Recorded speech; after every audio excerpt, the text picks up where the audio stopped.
Lamborghini standards. So I'm going to drive it around today, around Santa Gata, and tell you more about it.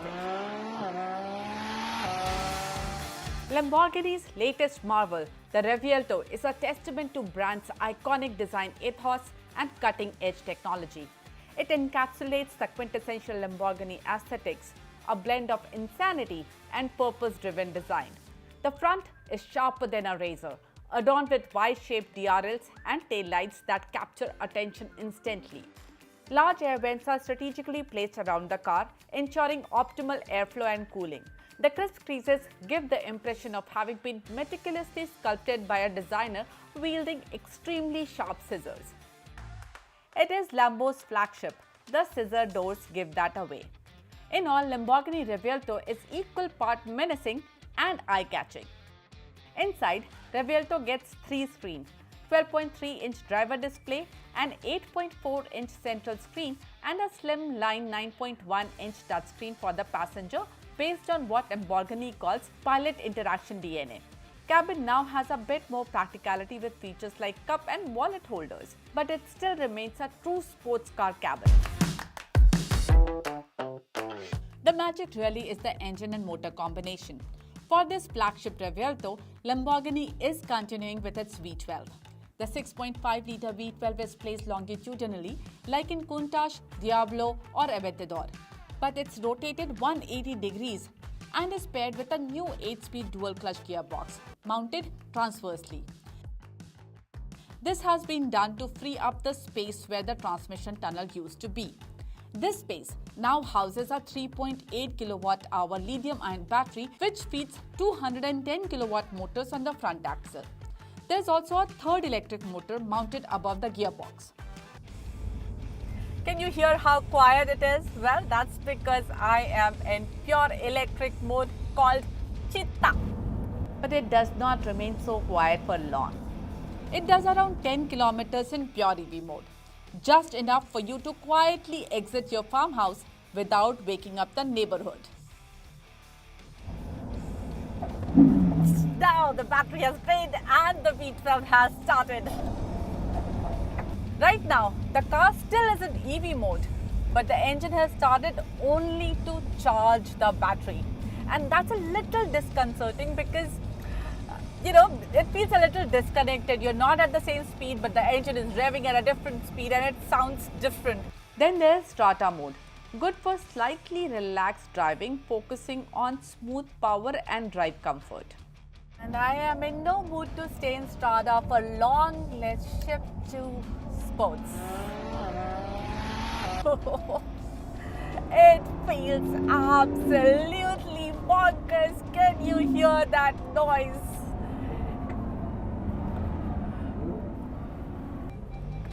So much joy. Santa Gata is surrounded by rural area and the roads here are very similar to Indian roads. Yes, they are nice and winding roads, but they are also not very well paved.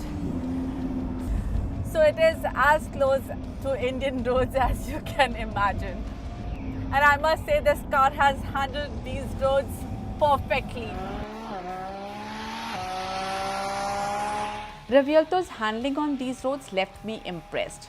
For a sport car, it takes on bad patches very well.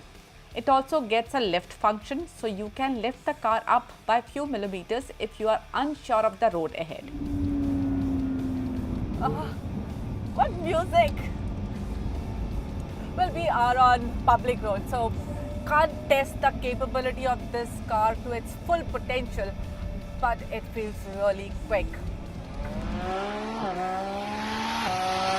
But to say it is quick is stating the obvious. It is quick, but the power is served linearly, and that's a little surprising because Lamborghinis are known to be mad machines. This feels more of a tameable bull than the raging bull something like an Aventador felt like. There is a Corsa mode too, which, as the name suggests, is for the race course. With the extra motors and batteries, the Revuelto is a heavy car, almost 200 kgs heavier than Huracan. But when you are driving it on these winding roads, you cannot feel its weight at all. It feels light and nimble. This control that you have on this car is just phenomenal. The electric power assisted steering coupled with the rear steering, which turns the rear wheels up to 5 degrees for low speed maneuvers and up to 0.5 degrees during high speeds, gives you absolute control and connect with the car. You feel so much in control of this mad machine.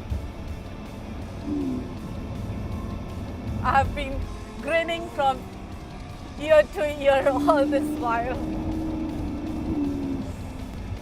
Well, this is what the future holds for Lamborghini. They have decided to go full hybrid on all their products. But this probably is the example of the best marriage between internal combustion and that dreaded EV.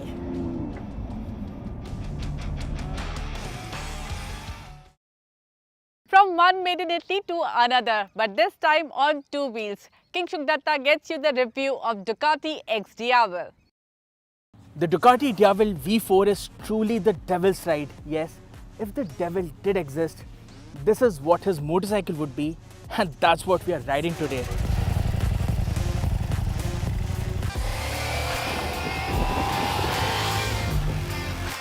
The DL V4 is built around an aluminium monocoque chassis, which makes the motorcycle 13 kg lighter than the 1260. The bike now gets a V4 Gran Turismo engine, which makes a massive 166 brake horsepower and a monstrous 126 Newton meters of peak torque. The engine is easily the best thing about the motorcycle. So the Ducati DL V4 is a paradox because the motorcycle becomes much easier to manage out in the real world. At the same time, it manages to keep the essence alive of the older Diavels. When you start riding the bike, particularly in the urban or the wet mode, the motorcycle feels much calmer. You don't have to hang on to the handlebars for dear life. And yes, the fueling at low speeds is smoother than you would imagine.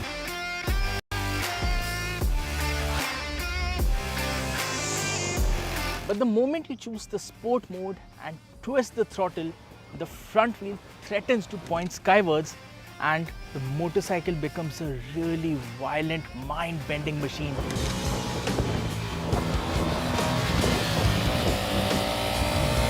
There's enough shove of torque all across the rev range and the Ducati won't let up unless you do. So if you find an open, empty stretch of road, you'll be hard-pressed to keep the speed within limits because you just wouldn't feel like doing so. The rear bank of cylinders deactivates when the motorcycle is idling and even when there's no heavy lifting to do.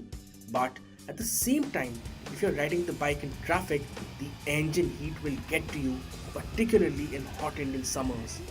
So the motorcycle loses 13 kg over the 1260 and it becomes much easier to throw around a corner. Yes, the rake and trail becomes sharper than before, and the fat 240 section tire at the rear, while it offers immense grip, it also makes life difficult when you want to make quick direction changes. Overall, the handling of this motorcycle is much sharper, much more agile than before. Now the DL V4 is definitely not meant for the Indian traffic and less than perfect Indian roads. But Ducati has managed to tune the suspension well enough to handle regular undulations. The ground clearance will manage most speed breakers without a hassle, but sharp-edged bumps need to be negotiated carefully. Needless to say, the DL V4 looks like $1,000,000 with its hulled-out stance and a muscular silhouette. We absolutely love the way the motorcycle looks, and barring an odd one or two bikes, the DL V4 is easily in a league of its own. The single-sided swing arm along with the quad exhaust tips are the standout features. In terms of features, the DL V4 gets a 5-inch TFT screen along with a bunch of riding modes with further customization of wheelie control, engine brake control, ABS and so on. All of this goodness comes in at a price of 25,91,000 rupees, which means you need to have deep pockets. But buying the DL is an emotional decision. always has been, always will be. Do you know something interesting? Both Lamborghini and Ducati are made in the same region of Italy, Bologna. Well, we will slip into a short break, but you don't go anywhere, because after the break, we will shift focus from Italy to Germany. We will get you the review of BMW 5 Series. Scoop up. The biggest democratic exercise in the world. Team NDTV covers it from ground zero. BJP really had to fight a tough election this time. Unprecedented exercise. Unmatched coverage. There is no dispute. जनता को decide करना है. From polling to counting, NDTV brought you the most trustworthy news and updates.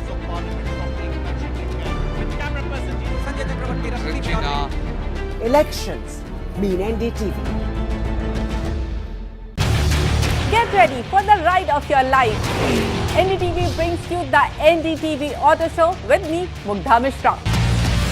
From the fastest supercars to the sleekest new energy vehicles to your trusted daily ride, we cover it all. Every Saturday at 10:30 a.m. and Sunday at 8:30 p.m. only on NDTV 24/7. Your next great escape starts here. NDTV proudly upholds its legacy of trust and credibility. According to the prestigious Reuters Institute's Digital News Report 2024, NDTV is the topmost news platform in the country. Number one in both online and offline reach in India. Beating all its competition, NDTV stands for trust. Stay informed and entertained with the new and updated NDTV News app. You can watch all our channels live, listen to podcasts, read breaking and exclusive news from around the world and more. Download the NDTV app today and get access to the best journalism and storytelling on your smartphone or tablet. The NDTV app. News that matters to you. After a great victory by Indian team, and today we are reporting from Mohali International Airport where we are showing these visuals. Arshdeep हमारे साथ हैं. बहुत ही performance सही सारे दी थे बढ़िया results मिले. We are in the city of Kanpur today because they have their champion back home, Kuldeep Yadav.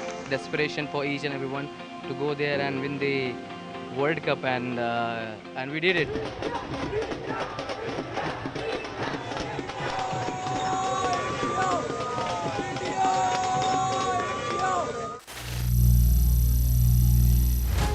Some people say the metaverse will only be virtual. One day this lecture hall will be made of code, and driverless cars would be trapped in intersections. But even in this maze of the future, you can't wish away health. It's time to become more resilient.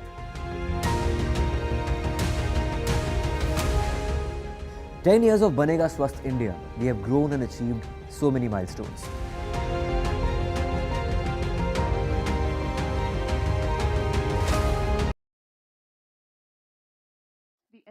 Wing Commander Fuad Shukr.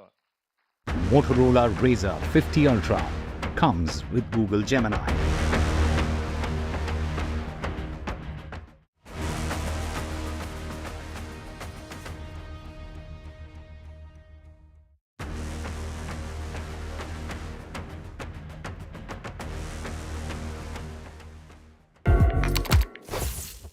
Welcome back. You're watching the NDTV Auto Show. I'm driving the Mercedes EQA today, and its review is already up on our YouTube channel. Don't forget to subscribe it. We will also get you a proper range test for this car. So do press that bell icon so you get notified every time we upload a video. BMW recently launched its 5 Series, which is going to compete directly with Mercedes E-Class and Audi A6. How does it fare? King Shukdatta tells you. Now, BMW has sold over 10 million units of the 5 Series since its launch in 1972, and in 2024 we now have the 8th generation of the 5 Series in the long wheelbase, guys. Yes, for the first time ever, the 5 Series in its long wheelbase format arrives in India only after the Chinese market. So Are you ready to soak into the luxury that the 5 Series long wheelbase has to offer? Now, the 5 Series long wheelbase looks big, bold, and has a solid presence, but it does miss out on some of the athletic, agile stance which the previous models had. The car now looks like a proper executive sedan. The 18-inch alloys don't do justice to it. There is a pronounced gap between the rubber and the wheel arch, and that takes away from the sporty flair that the other models had. But we believe there will be an option to upgrade to 19-inch wheels. But the bigger dimensions of the car do not take away from the fact that it is a good-looking machine and has a proportionate design, be it the front or rear. The M Sport package adds a nice sense of sportiness to the overall look and feel of the car. It only makes sense to begin our review with the extra wheelbase and extra space inside the cabin. The wheelbase on this model grows by 130mm to 3105mm compared to the regular 5 Series. The length and width also grow by 212mm and 32mm, while the height grows by 41mm. With the extra wheelbase and length, the 5 Series long wheelbase becomes the biggest car in its segment, trumping not only the current gen Mercedes E-Class long wheelbase but also the next gen E-Class long wheelbase, which will be launched globally later this year.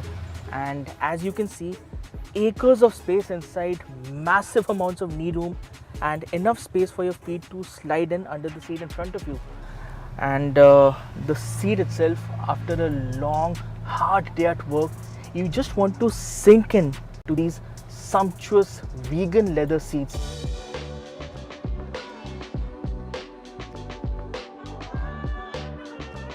So like we said, the rear seat of the 5 Series long wheelbase is really comfortable, but there are a few oddities inside the cabin. To begin with, the rear seat doesn't get a recline function. Yes, it's not there. Now BMW says that the 31-degree incline angle of the rear seat is near perfect, and the cushioning of the seat is very thick. So they haven't given the recline feature on purpose, but you should know that the current generation E-Class long wheelbase, it gets that feature, and even the previous generation 5 Series had that feature. Apart from that, you also don't get blinds for the rear window and the rear windscreen, which in my books is a serious miss because you need that privacy, you need that protection from harsh sun, and this is something that even cars 2 segments below get that feature. The previous generation 5 Series had that feature, so I really can't figure out why the current gen, this model, gives a miss to the blinds. Apart from that, there's another oddity right here, which is the fixed glass pane sunroof. Yes, so there is a sunroof, there's a massive panoramic sunroof, but it doesn't open up. And in my books, it's perfectly fine because the opening sunroof, it creates a safety risk, a safety hazard.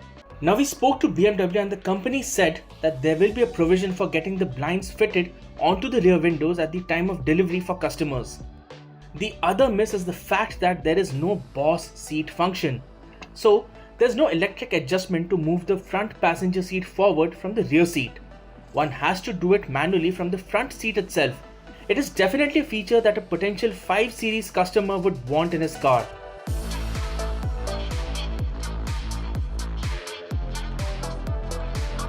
Now the dashboard too has been redone, making it minimal and pleasing to the eye.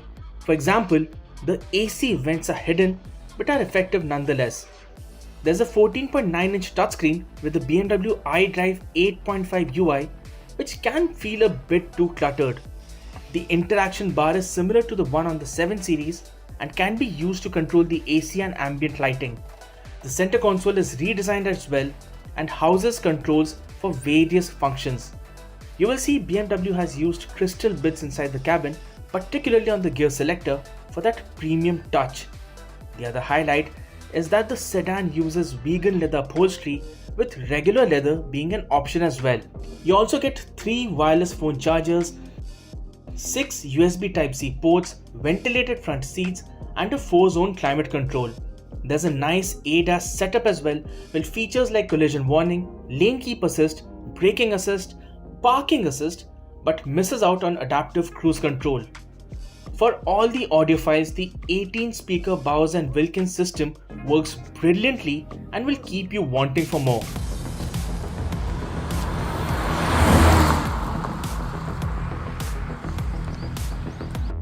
The new 5 Series long wheelbase gets a 2-litre 4-cylinder petrol engine that makes 255 brake horsepower between 4500 to 6500 RPM, and the peak torque output of 400 Newton meters comes in between 1600 to 4600 RPM. The engine is paired to an 8-speed Steptronic transmission.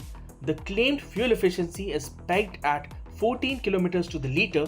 We suspect the real world efficiency to be at 11 kilometers per litre. And there's this nice shove of torque across the rev range which keeps you happy and engaged.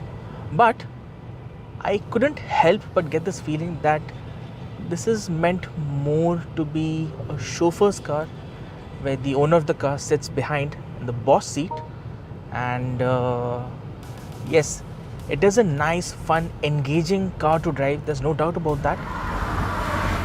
But yes, it doesn't have that driver-centric intent as the older 5 Series had.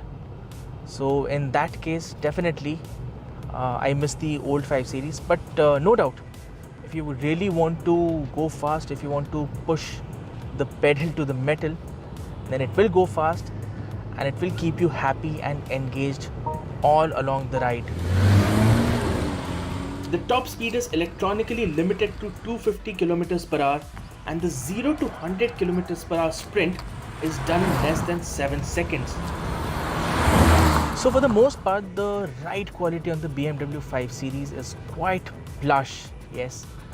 The occupants inside the car will hardly feel the bumps and undulations on the road, and I suspect it has something to do with the retuned suspension and the tires with thicker sidewalls. And if we were to talk about the handling ability of the new 5 Series, well, despite the increase in dimensions of the car, around the corner, the new 5 Series holds its line and shape if you give it the beans. And the feedback from the steering is quite nice. It is nice and chunky to hold, very grippy.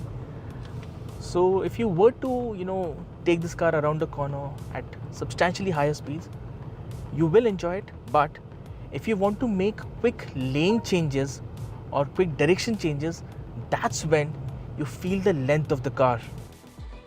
The BMW 5 Series long wheelbase is priced at 72,90,000 rupees ex-showroom, which is very aggressive pricing because its chief rival, the Mercedes-Benz E-Class long wheelbase, its prices start at 76 lakh and go up to 89 lakh rupees.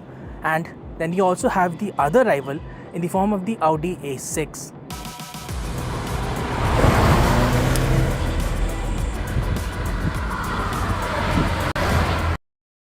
The day BMW launched the 5 Series, they also launched the Mini Cooper S, Mini Countryman Electric and India's most expensive scooter CEO4.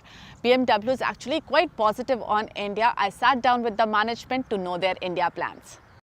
BMW Group is really excited about Indian market. In one day, they have launched 4 new products, and to talk more about it, I have with me Mr. Jean-Philippe. Thank you so much for joining us today. The first question I have is, 4 new products, that's quite an aggressive strategy for India, and you have launched products for BMW 5 Series, then Mini and BMW Motor R as well. So how significant is Indian market for BMW? Well, India is one of the fastest growing market for BMW. It's in the top 3 worldwide. Right. It's the fastest growing market for my region. I'm responsible for the Asia Pacific, Middle East, Eastern Europe and Africa region. And yes, India has clearly the strongest growth in this region. It was also the case last year. It's again the case in the first 6 months. BMW grew its sales with roughly 28% in the first half year. So I think it's a promising market. It can still grow, but it's growing in a very consistent way since now many years. You know, when we were speaking, you said 50% localization is what you have achieved. Do you intend to increase it? Do you intend to invest more in India? We are looking at all possibilities because it's always related to the schemes that are announced by the government, and there are some very clear schemes that have been announced, and also our own business case. And the more the market grows, the better are the chances that we invest even more, because production follows market, and if the scale is big enough, then there is clearly a business case to come to produce even more here and to localize even more in India. Your plant right now, which is in Chennai, Yeah. What capacity does it work on? Or it can sell much more than what we, it can produce, much more than what we currently sell. There's still a lot of capacity. So then, does that not excite you to make it like an export hub? Or are there challenges to it? You know, there are many protection barriers sometimes when you produce somewhere else than in the market where you sell the cars. But we are always looking at this. Yes, that's always a part of our decision criteria. But at the moment, the plant has more capacity, but we have sized our teams to fulfill the Indian market. Again, it's growing every year, roughly 20% a year. And if this journey continues, then we will come at some point at the end of our capacity locally, but there's still some room. Co-powered by Hello and welcome to India Sense, where I speak with global opinion makers. The United States has made a strategic decision over the last 20 years to move closer to India. So a $7 trillion economy seems a perfectly conceivable number. If you want to be a national party, it's that you sort of accept the way the world is rather than want to endlessly hark back to how it was. Modi is promoting the digitization of the economy, which is accelerating growth in the country.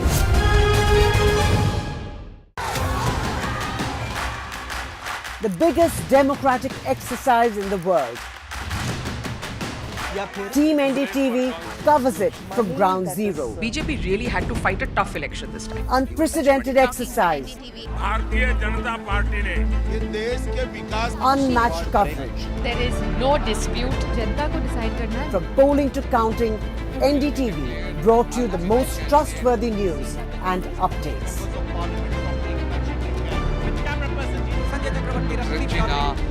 Elections mean NDTV. Get ready for the ride of your life. NDTV brings you the NDTV Auto Show with me, Mugdha Mishra. From the fastest supercars to the sleekest new energy vehicles to your trusted daily ride, we cover it all. Every Saturday at 10:30.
NDTV. Against Aditya Thackeray, the incumbent MLA from the region. The party workers from MNS have already made their way to the Wardha bungalow. CM and Thackeray are set to discuss the prospect of keeping this a two-way fight between Deshpande and Aditya Thackeray. This is the latest information that we're getting in. My colleague Anuj joins us with more details. Anuj, now Raj Thackeray is set to head to the CM bungalow there to discuss the prospects of Aditya Thackeray fighting against Sandeep Deshpande. Yes, you see the political terrain here in the state of Maharashtra is becoming interesting day by day, because earlier we had a 3 versus 3 fight, that is Mahayuti versus Mahavikas Aghadi. But then, and the interesting seventh party here is the MNS, which gave its unconditional support to the Mahayuti during the Lok Sabha elections without contesting a single candidate from its side, from the side of the party. But now we are seeing it take a little bit of U-turn, because in the last month's, in last month's address to the party workers, Raj Thackeray made it very clear and asked the party to be ready for 225 to 250 seats. And one important seat in that is from Worli. Now, if you look at Worli, there are several important pointers there. Firstly, the seat is held by the incumbent MLA of the region, that is Aditya Thackeray, the former minister in the Maharashtra cabinet. And he defeated an NCP, an erstwhile united NCP candidate, Ahir, last time in 2019. Things have changed after that. NCP got divided into two, Shiv Sena got divided into two. MNS did not contest a candidate in the 2019 elections, but this time we are seeing that since last couple of months, the activity of Sandeep Deshpande is increasing day by day, wherein he's getting more vocal about the projects here in Worli and has been trying to reach out to the people. Besides that, even Raj Thackeray made his way to Worli to interact with several people as well. Now, what is happening here at Wardha is that Raj Thackeray is expected to meet Eknath Shinde and talk about the prospects of keeping it a two-way fight between Sandeep Deshpande and Aditya Thackeray. Here, we've seen that BJP by itself has never really had any success here in Worli, and Shiv Sena, which has now been divided, has got Aditya Thackeray. Fighting from the UBT, and the other Shiv Sena is yet to make any claims on this particular place. So all eyes will be on the outcome of the meeting. We've seen that the people from MNS, the workers from the MNS, made their way through to the bungalow. We've also seen the one MLA that the MNS had also made his way here in the bungalow. So a lot of things are to be discussed here. Most importantly, is there any possibility of the Shiv Sena, that is the Shinde Shiv Sena and the BJP backing MNS candidate, and of course the unofficial discussion on the kind of nature or the alliance that the Mahayuti will have with or without Raj Thackeray, that is in the upcoming assembly elections. Right, thank you Anuj for joining us and bringing us those details. Shifting focus now, the centre has said no to Punjab CM Bhagwant Man's request to visit Paris for the Olympics. The government has rejected his request, as he said that he sought permission to visit the Olympics in Paris, and he said he wanted to visit on his own expenses to support the Indian hockey team and boost the morale of the team. But now that request has been rejected by the Ministry of External Affairs. My colleague Gurpreet joins us with more details. Gurpreet, now we're learning that the centre has denied permission to Bhagwant Mann to visit Paris for the Olympics to support the Indian hockey team. Well, yes, this is what the Chief Minister of Punjab has decided to visit Paris, where he wants to just motivate the hockey team there, and he wants to see that match and performance because a lot of players from Punjab. But what we have learned, because of the security reasons, this permission has not been granted to the Punjab Chief Minister to visit Paris, and that was one of the reasons why the permission has been denied by the Union government. So as of now, what we can understand and what we have learned from CMO of Punjab, he was willing to go so that he wanted to give a very, very strong message to Punjab players that he has personally come here to motivate all the players. But because he is enjoying the Z+ security at this point of time, and because of security reason, the permission has not been granted to the Punjab Chief Minister Bhagwant Singh Mann. Right. Back Thank to you studio for joining us and bringing us those details.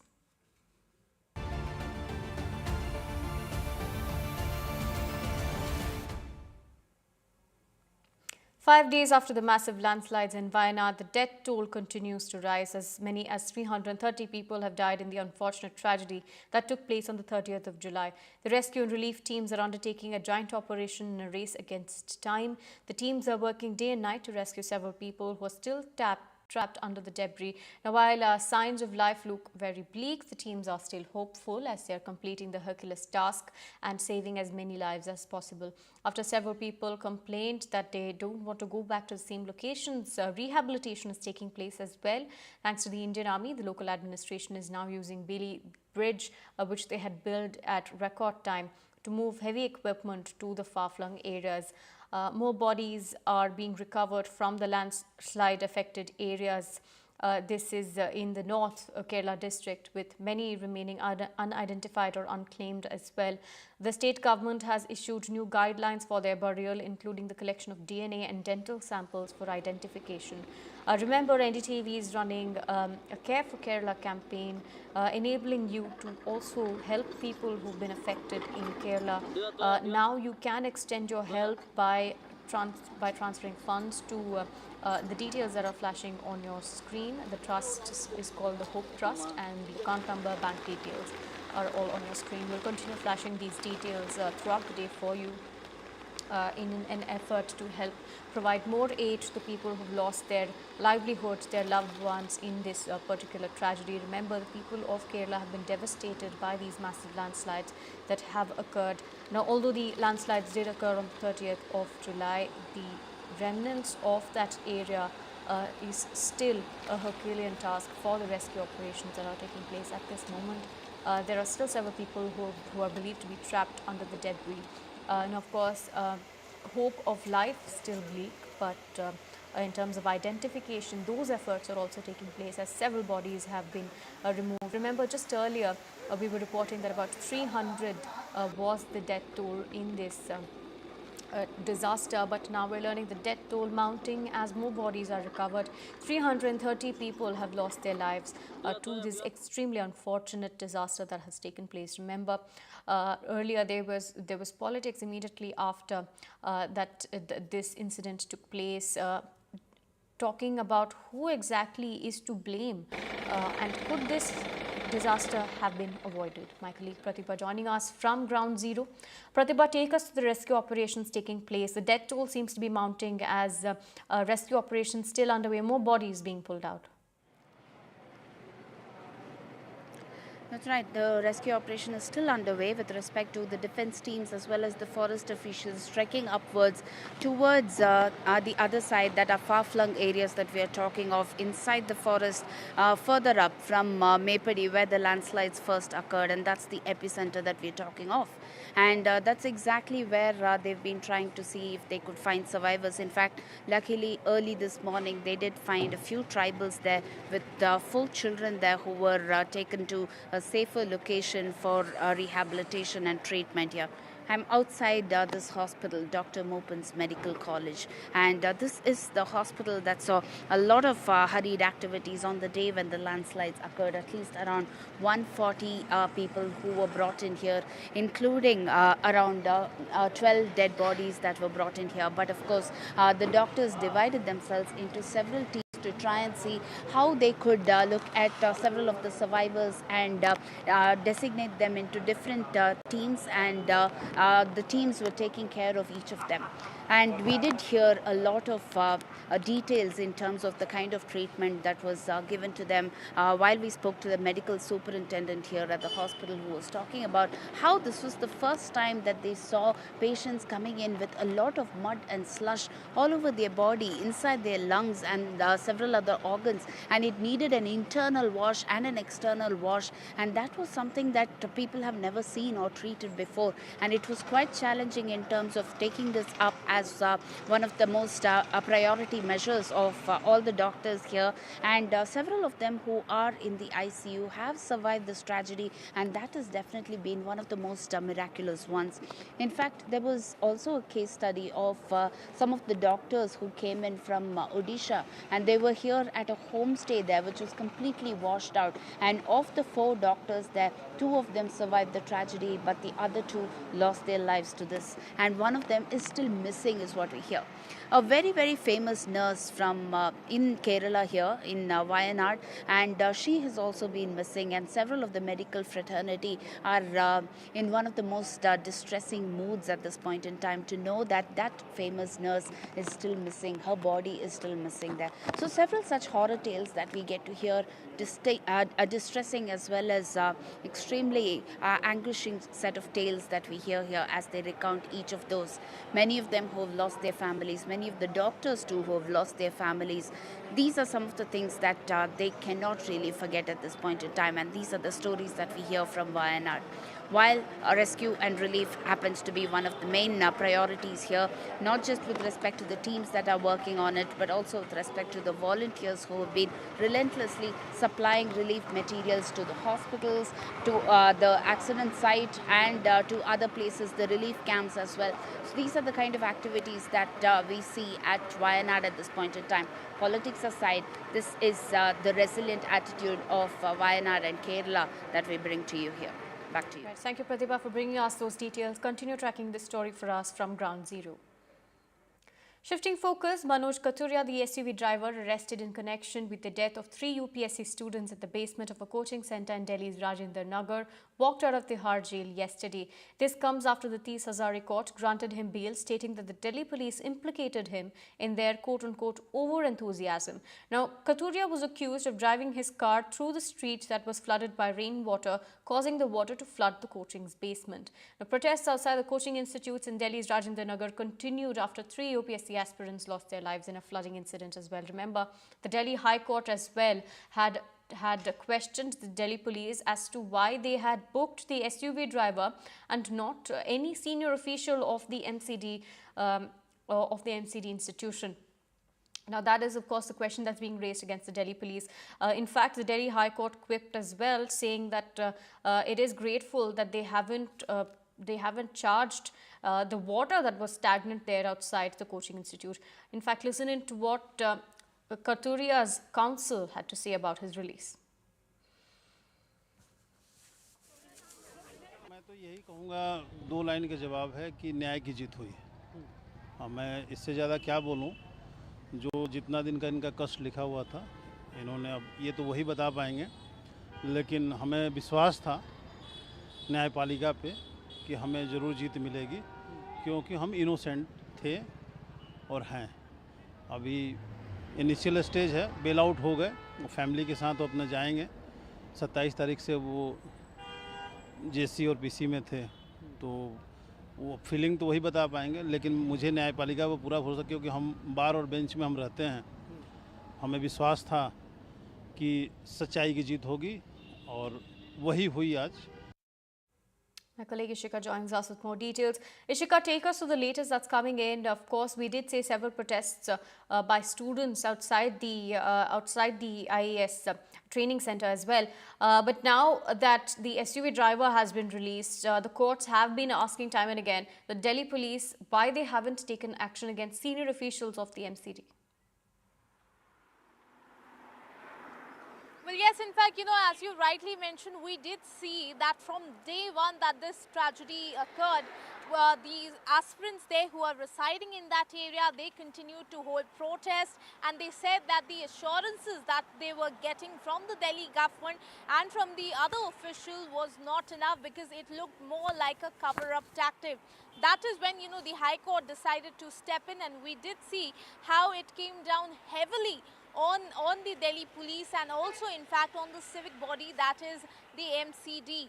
In fact, here, the court yesterday questioning the entire investigation of the Delhi police asked as to which are those MCD officials who have been called in for questioning by the Delhi police, and why didn't they go through each and every file of the MCD regarding this particular case. The court, in fact, then decided to transfer the entire case to the Central Bureau of Investigation so that this entire investigation can happen in a time-bound manner and in a systematic manner. Now, if you talk about the MCD, that certainly, even they were pulled up by the court, and the court in fact said that it seems that there is no respect of law in MCD. Right. Also questioned as to which are the officers that have been sacked in this entire matter. Right. And now, in fact, the High Court has also given order for the formation of a committee under the Chief Secretary. Over to you.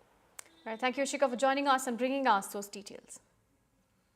Shifting focus now, with Iran threatening retaliation against Israel after the assassination of the head of Hamas, Ismail Haniyeh, the heart of Tehran in the United States, Israel's closest ally, has surged military deployments in West Asia. As Tel Aviv braces for massive ballistic cruise and drone strikes, what exactly has the US Department of Defense announced? NDTV's Vishnu Shom has the details.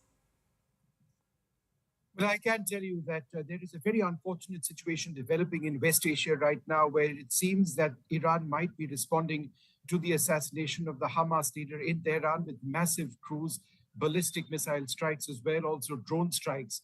The United States, Israel's closest ally, has responded by surging forces into the area. A new aircraft carrier task force, the Abraham Lincoln carrier battle task force that you see on your screen over there, is being deployed. It has 80-odd fighter aircraft on board, which can be used to intercept, for example, drones. What you see on your screen now is the SM-6 missile. It's a missile capable, the one on your screen there, of intercepting ballistic missiles which Iran may fire. So cruisers with this missile capability have been moved into this area as well. The United States has also moved in an additional squadron of fighter aircraft into the area. We don't know if this is going to be the F-22 that you see on your screen or possibly the F-35 again.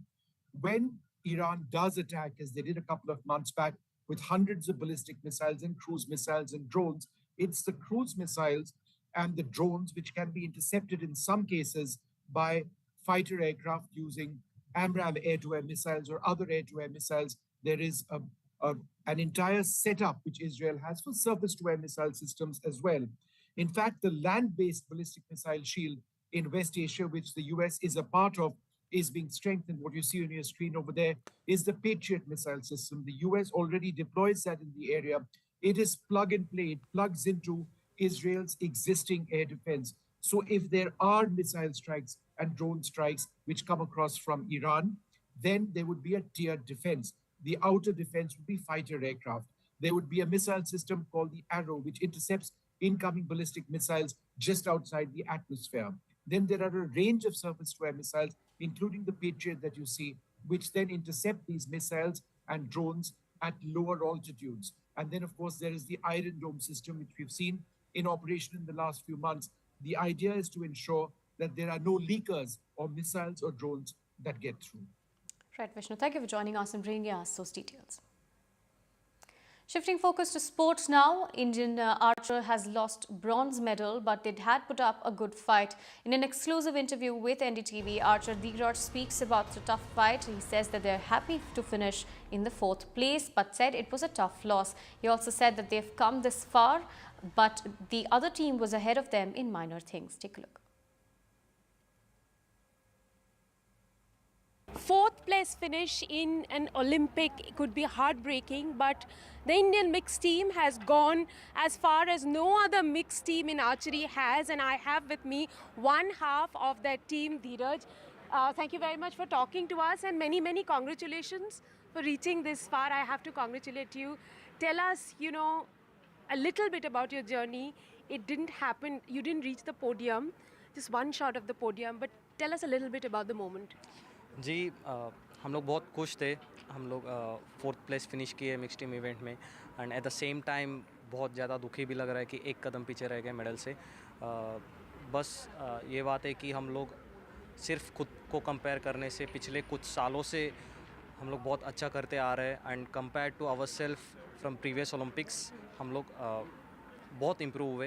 And I am really thankful to our government, SAI and federation की उनका support से हम लोग आगे बढ़ते रहे. And ये हार बहुत ज़्यादा टफ है सारा आर्चरी फैंस के लिए, इंडियन आर्चरी के लिए, सारा आर्चरी फैमिली के लिए. पर हम लोग जो इम्प्रूवमेंट हुए ये भी बहुत ज़्यादा पॉजिटिव थिंग है हम लोग के अंदर। जैसे हम लोग सब इंडियंस हैं तो बहुत लड़ने का क्षमता रहता है हमारे अंदर, तो हम लोग लड़ते रहेंगे, गिव अप नहीं करेंगे, आगे बढ़ते रहेंगे। Definitely it has been a come back for you also. जो मेंस टीम का मैच था उसके बाद आप काफ़ी निराश दिखे थे। यू टोल्ड मी दैट अपने आप पे भरोसा नहीं कर पाए। But tell us about this match, this series of matches. In fact you won in the morning and then you won against Spain also, लेकिन कोरिया से वो हार 6-2 का हार, डू यू थिंक समवेयर वो मोमेंटम लॉस हुआ था? जी, हम लोग अपने प्लान पे स्टिक थे, हम लोग सिर्फ अपना प्रोसेस ही कर रहे थे एंड सेम प्रोसेस में we win those 2 matches and Korea के साथ we didn't think about the country which we are playing against. We just focused on our self, focused on our process, whether it's Korea और USA. And उस conditions में वो लोग हमसे बहुत minor चीज़ों में थोड़ा बहुत आगे रह पाए, जिसके वजह से हम लोग सेम कहाँ पर एग्जैक्टली कहाँ पर चूक हुई?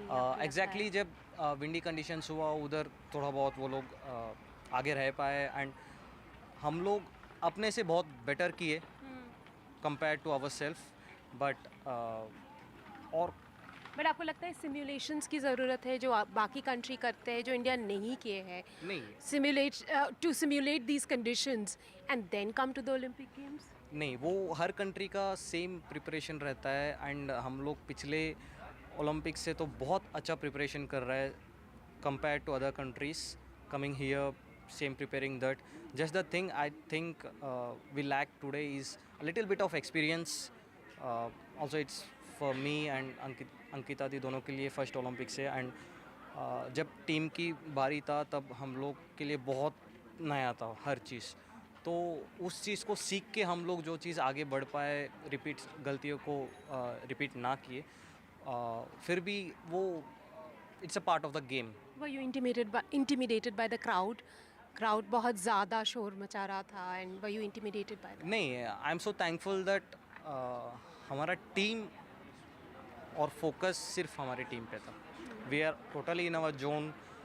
हम लोग सिर्फ ऐसे लग रहा था कि मैं, दीदी, मैडम, इतना ही थे। अच्छा, ओलंपिक्स ख़त्म होने के बाद जब पेरिस में रहोगे, कोई और इवेंट्स के लिए are you going to go out and watch some of the other events? If so, which are the events you're looking forward to? I'm not sure because कल दीपिका दी और वजन का मैच है, तो tomorrow I'm all packed in archery only, supporting my teammates, full supporting my teammates. उसके बाद नहीं पता। One thing that you would like to do when you go back to India, is it something that you have not done while preparing? All these months you must have been in a camp, away from the family, friends. एक कोई चीज़ जो आप करना चाहोगे as soon as you get back to India? उस घर पे जाना चाहता हूँ।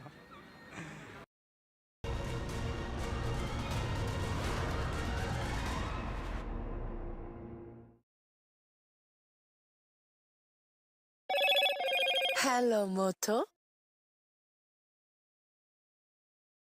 Motorola Razr 50 Ultra comes with Google Gemini.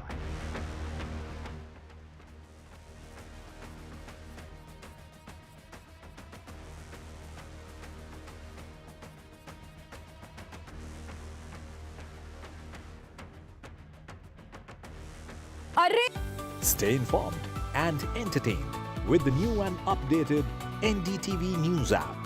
You can watch all our channels live, listen to podcasts, read breaking and exclusive news from around the world and more. Download the NDTV app today and get access to the best journalism and storytelling on your smartphone or tablet. The NDTV app. News that matters to you.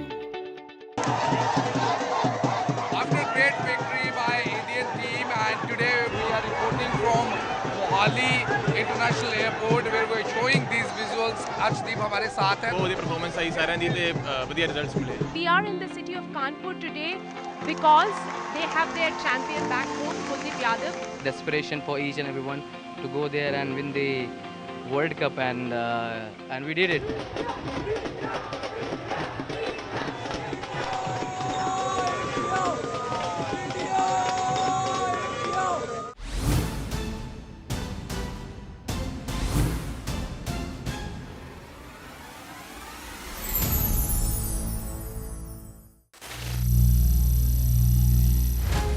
Some people say the metaverse will only be virtual.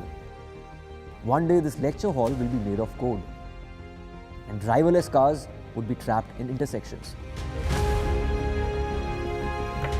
But even in this maze of the future, you can't wish away health. It's time to become more resilient.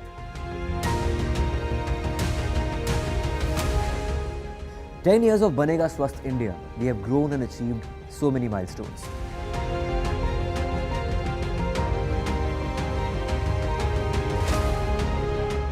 And now I have a plan to beat the urgency, to stop breathing with difficulty, to relieve getting choked with inactivity.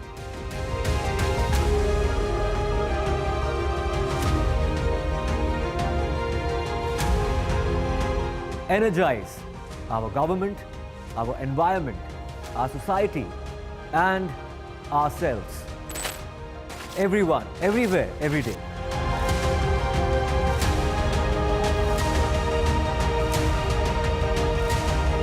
Banega Swasth India.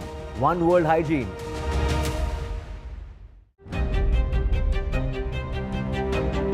Hello and welcome to India Sense.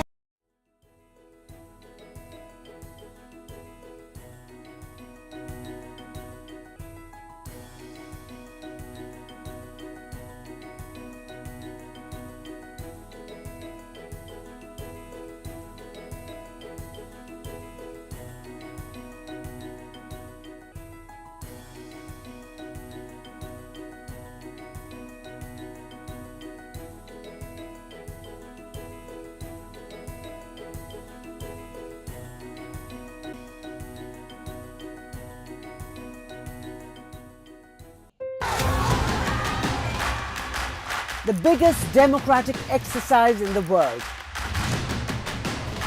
Team NDTV covers it from ground zero. BJP really had to fight a tough election this time. Unprecedented exercise. Unmatched coverage. There is no dispute. जनता को decide करना है. From polling to counting, NDTV brought you the most trustworthy news and updates.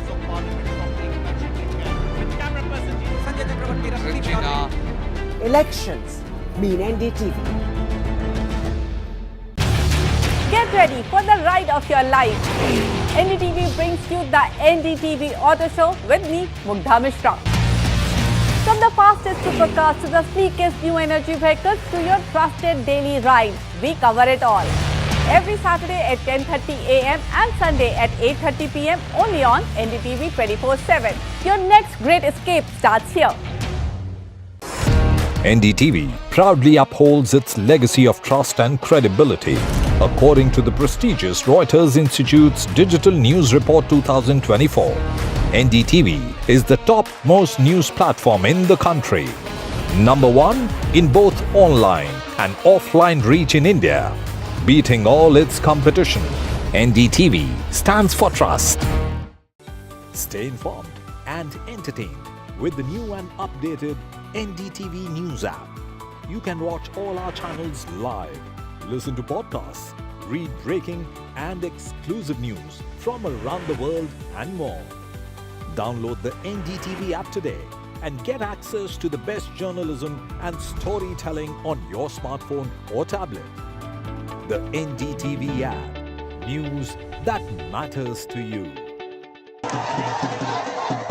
After great victory by Indian team, and today we are reporting from Mohali International Airport where we are showing these visuals. Arshdeep हमारे साथ हैं.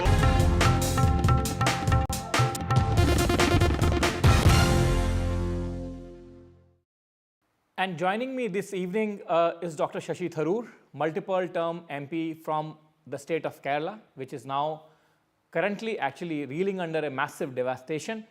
Dr. Tharoor, it's a sad day, but I still welcome you to NDTV. It is very sad, Nikunj. We're hearing of over 200 deaths and 500 houses destroyed. Many, perhaps a couple of hundred more people are still feared trapped under the debris. So it really is a very, very sad day. Dr. Tharoor, I'll come to the politics and the management of it all slightly later. But what are your initial thoughts on this tragedy? Was there any way that at least the I know, I mean, it's always very tricky dealing with nature, but could there have been a way to minimize at least the casualties in this tragedy? Well, as you know, the Home Minister claimed today that warnings had been given to the state government. The state government claims that they had only been given the lowest level of warning and not the red alert. And indeed, it's very difficult to predict the worst of all of these because the fundamental reality we live with, Nikunj, is that Kerala is ecologically very fragile.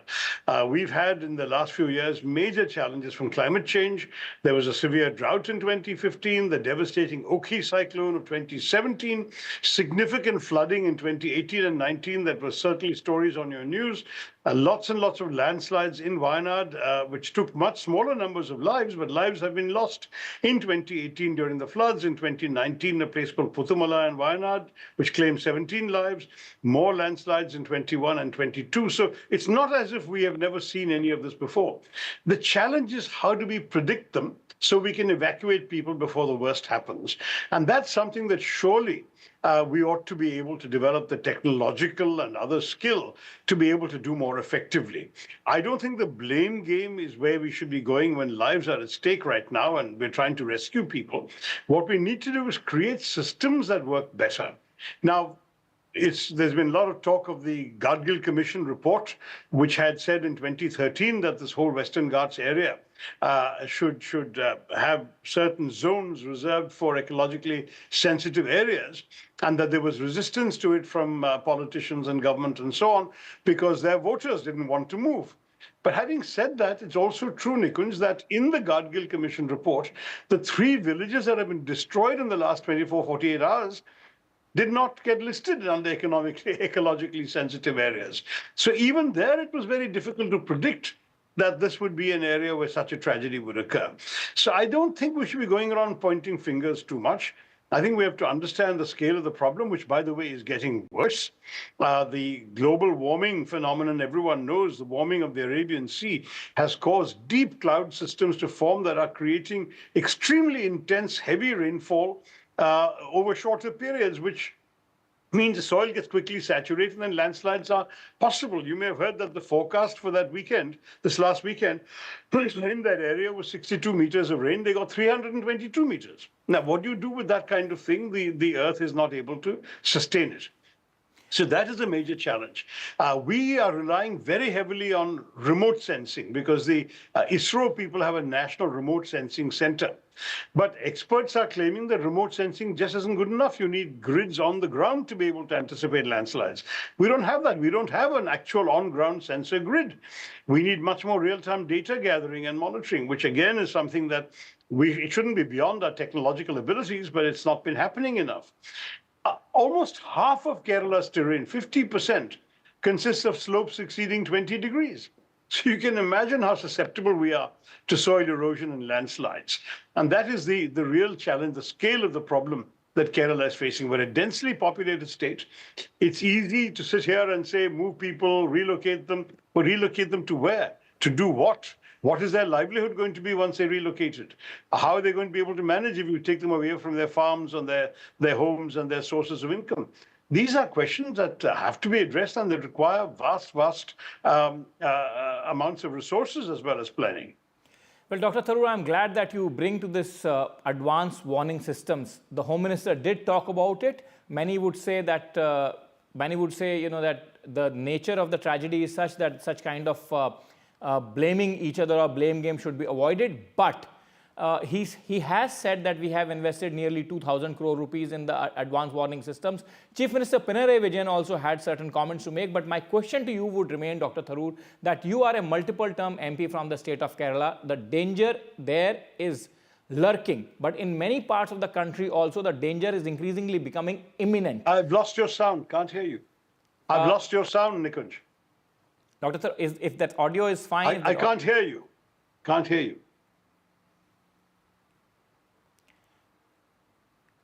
Dr. Tharoor, my colleagues are trying if they can get my audio through to you. Could you repeat your last point, please? Yes, I was saying that in Kerala the danger is lurking, but in many other parts of the country also that danger is very, very imminent. You know, ecologically sensitive zones are only increasing in the face of increasing onslaught of climate change.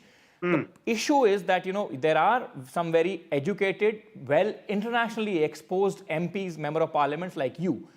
Would you, you know, going forward, Dr. Tharoor, be taking some sort of a, you know, a position in the parliament or start to champion these causes which generally have been on the political back burner in this country, but are increasingly touching the lives of millions of people and cannot be any more ignored? Look, I'm very, very happy to participate in the discussion, but I don't want to presume that an MP has any executive responsibility. The responsibility is always with the state government and the central government, because they're the ones who actually control the resources, the people, the staff, and have the right to take certain decisions. But I'm very happy to be part of a serious discussion, because prevention and mitigation are clearly essential to prevent these things from happening in future. You know, when Mr. Amit Shah says 2,000 crores, it sounds like a big sum of money, but maybe that's not enough for something like on-ground sensor grids, for example. Maybe the mapping of potential landslide routes will take a huge amount of investment of time and effort and technology, so that we can actually create legitimate understandings of areas that should be off-limit for settlements or even tourism activities or anything. Because, you know, we've been talking in Kerala about eco-tourism, and Wayanad's a perfect place for eco-tourism. But maybe even that may be a problem if you lose a whole bunch of eco-tourists in the next landslide. That's not going to help Kerala either. So we need to find solutions. And I must admit that the ecology of our state is deeply fragile, and yet people have to live, people have to earn, people have to find means of livelihoods. And frankly, when politicians are asked to find policy solutions, they are also very strongly susceptible to what voters want and don't want. That's normal in a democracy. And voters don't want to be inconvenienced if they want to live. They don't want to die either, I want to assure you. But at the same time, they are extremely concerned about some of the more far-reaching recommendations of the ecologists. We'll have to find a realistic way of accommodating all of these interests. And my final question to you, at least as far as this tragedy is concerned, Dr. Tharoor, is that surely now that the tragedy has happened, or the tragedies, at least in Kerala, as you have mentioned, the frequency of these tragedies is increasing. There must be at least ways to mitigate the crisis. There must at least be ways should be found to reduce the number of dead in these tragedies. Of course, the nature will take some time, some toll, but we have to ensure a way in which at least the human cost of these tragedies can be minimized. And the world has multiple examples as such where the human cost of these tragedies have been minimized actually. Absolutely. So what is essential then is this kind of mitigation and prevention that I talked about. And on the prevention side, we need on-ground sensor grids that will actually anticipate landslides before they occur, particularly in areas that are prone to this. We need to actually create route maps, as it were, of landslide routes and have off-limit areas. We need to ensure, frankly, that in Kerala, where 17,000 square kilometers of our state on the western side of the Western Ghats has already been mapped as landslide prone, that we take special measures, and even the central government finds special resources for this. Because the truth is that between 2015 and 22, Kerala had the highest number of landslides in the whole of India. And of the 30 most landslide-prone districts in our country, 10 are in Kerala.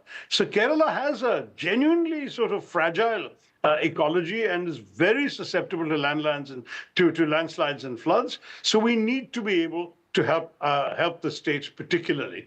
Equally, Kerala has to do much more about reforestation and prevention of deforestation, because in the 1950s, 85% of Wayanad was just forest. It was all under forest cover. Since then, 62% of the district's forests have disappeared. Plantations alone have risen by about 1,800%. So again, development is understandable, but development must go side by side with an awareness of the ecological risks. And that too is a way of preventing the worst happening. There are a number of reports. I think in the Lok Sabha today, Amit Shah ji said that IIT Delhi had apparently come up with a report 6 years ago that wanted 4,000 people to be moved out of the areas that have now been devastated. I've not seen that report. I don't know whether it was shared with the state government. We are in the opposition in the state as well, so I don't know how much the state government was aware of it. But the question would still come up to the state government. How do you move these 4,000 people? Where do you move them to? What kind of livelihood would they have? Where would you find the land for them in a densely populated Kerala? So we need broader, humane solutions, remembering that while lives are precious, livelihoods also cannot be overlooked. Dr. Tharoor, my final question to you about the ruckus in the parliament. Your leader of opposition, got in the crosshairs of a rather casteist slur or a casteist commentary, and the Congress party is up in the arms, in fact threatening to move a privilege motion against the Prime Minister. You are a third-term MP, you are a third-term member of the Lok Sabha. What are your thoughts on this, sir? Should that commentary could have completely been avoided? Much of that speech was very avoidable, frankly, that former Minister Anurag Thakur delivered, including, I might add, the gratuitous references to a 35-year-old novel I wrote, a satirical novel called The Great Indian Novel. But he's given my writing publicity. I can't object to that part. I will object, however, to the fact that he has actually said that, those who do not know their caste should not be talking about a caste census. Number one, that is extremely inappropriate language. I'm sure it will be expunged from the record, but everyone has heard it, and therefore expunging it from the record doesn't solve the problem. Secondly, it has come out in a way that I think is demeaning in many ways to the standards of discourse in Parliament. And then for the Prime Minister to tweet urging everybody to listen to the speech was quite shocking. And this is why the Congress party is up in arms, Nikunj. We have really to maintain a decent standard of conversation and civility. If we're going to use Parliament as the temple of democracy, the highest legislative forum of our country, there must be certain standards. Our speaker keeps saying, is Sadan ka garima, but where is the garima in this kind of talk? Thank you, Dr. Tharoor, very much. Thank you very much for joining us. I know it's a sad day for your state, and your thoughts and prayers would be with your fellow Malayalis. I won't take any more of your time. I wish that Kerala is safeguarded, ring-fenced against any such future tragedies, Dr. Tharoor. Thank you very much, Nikunj. Absolutely. Take care.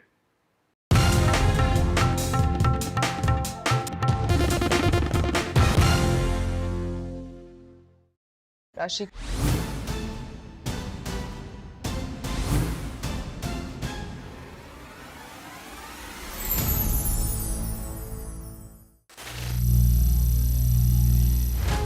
Some people say the metaverse will only be virtual.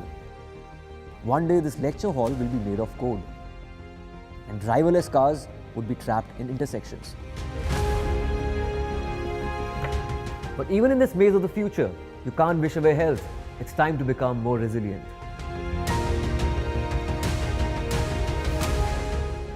"10 years of Banega Swasth India, we have grown and achieved so many milestones.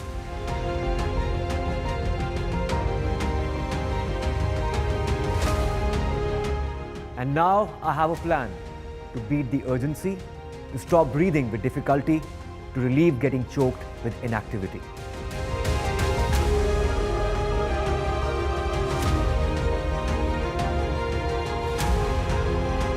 Energize our government, our environment, our society, and ourselves.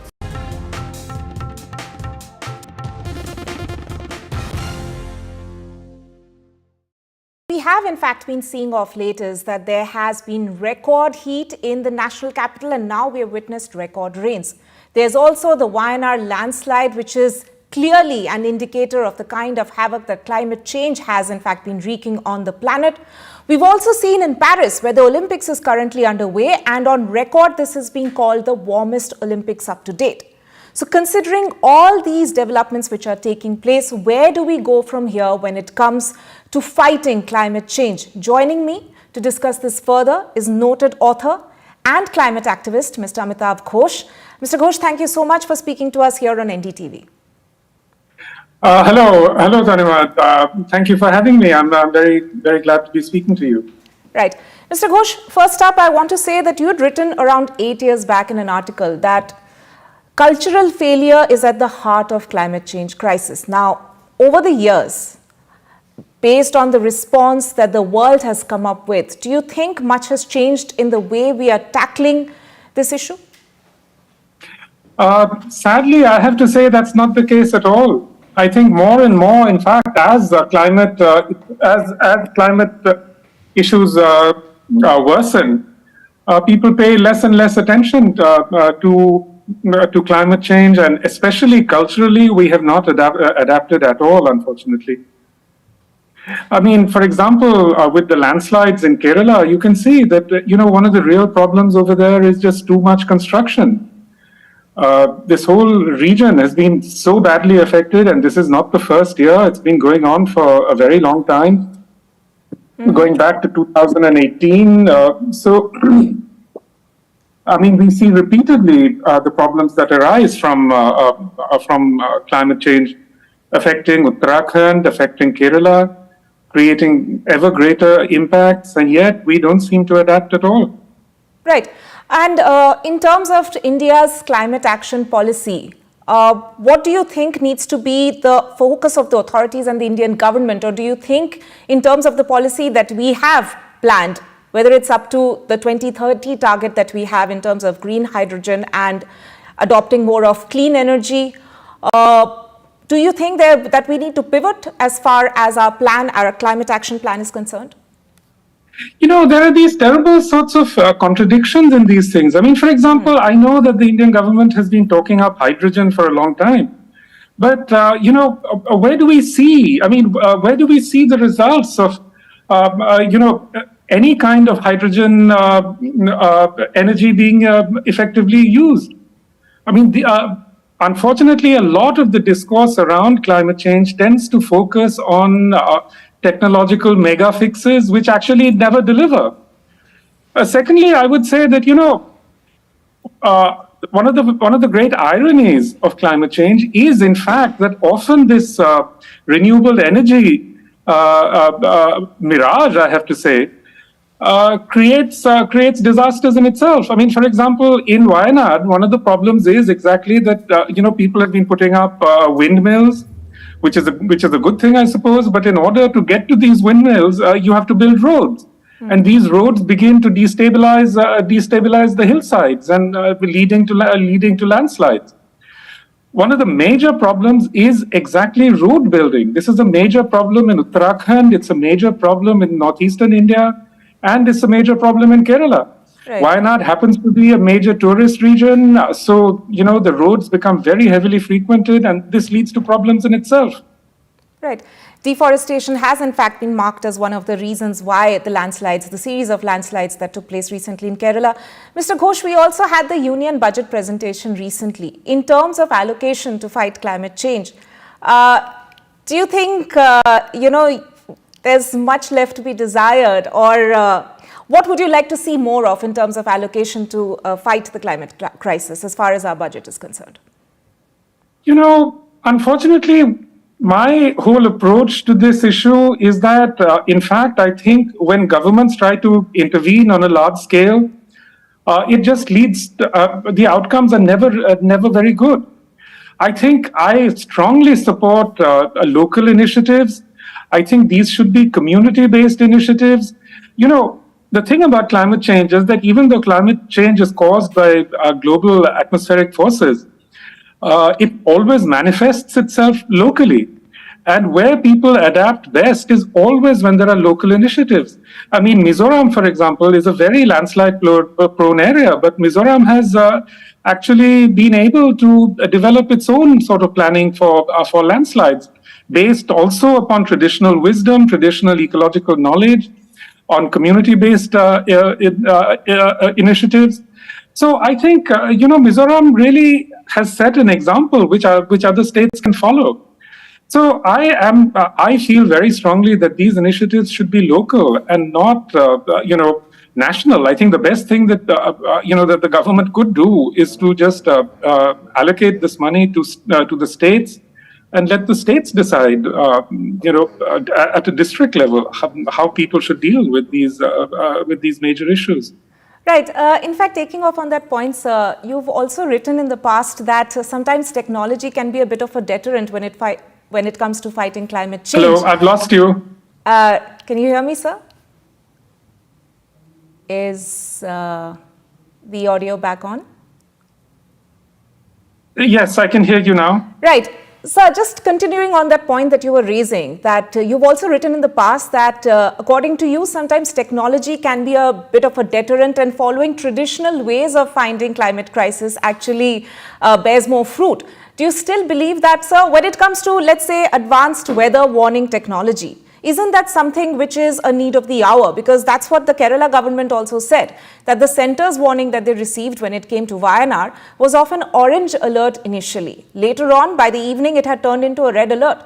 So better ways or better technology to predict any sort of a natural disaster like this, isn't that something which is handy? And in that sense, should we not rely at least to some extent on technology? Of course. I mean, it makes sense. These forecasting methods have improved enormously. In fact, the ISRO has a very good report called the Landslide Atlas of India. But again, technology gives us an idea. These forecasting methods give us a very general picture, of what might happen. They can't forecast localized effects. And for those localized effects, you have to look at local knowledge. And in fact, there are several people in this Wayanad region who actually had the foresight to leave those areas before the landslides struck. The second thing, another thing that I would really like to emphasize over here is that really one of the problems is exactly that we've been following this very technology-oriented idea of development. And that in itself has been a large part of the problem. I mean, this part of Wayanad, for example, is famous for its plantations. It has tea plantations, it has cardamom plantations, rubber plantations.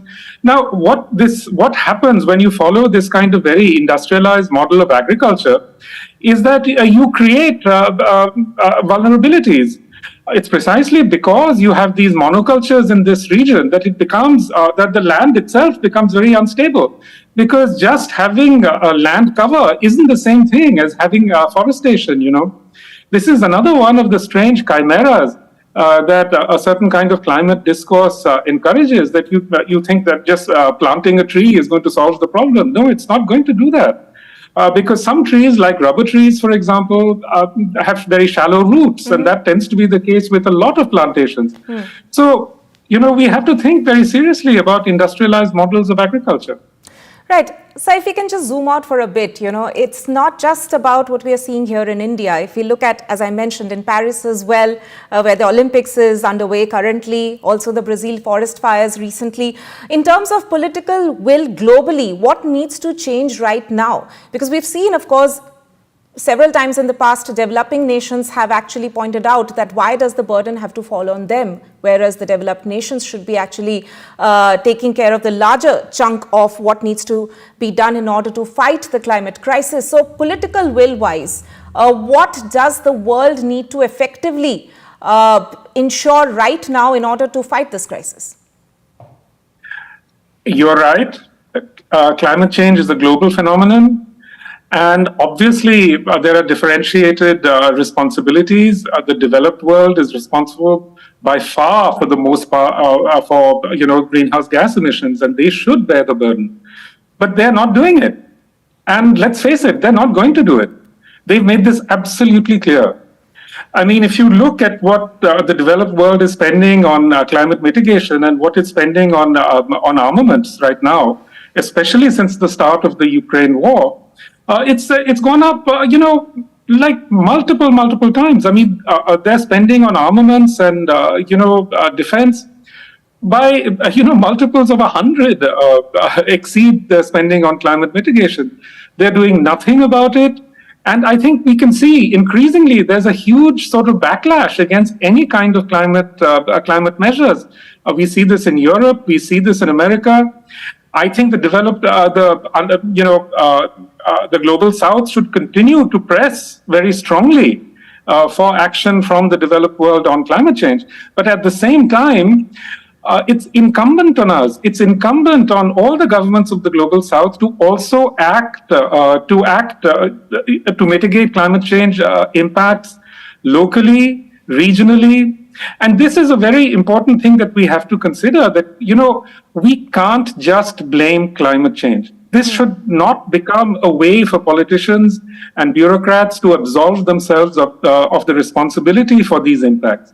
Because actually, if you look at a local level, anywhere in India, wherever there are climate change impacts, there are also, you can see behind it, a whole pattern of development, of construction that is not related to climate, that is absolutely related to a mistaken model of development.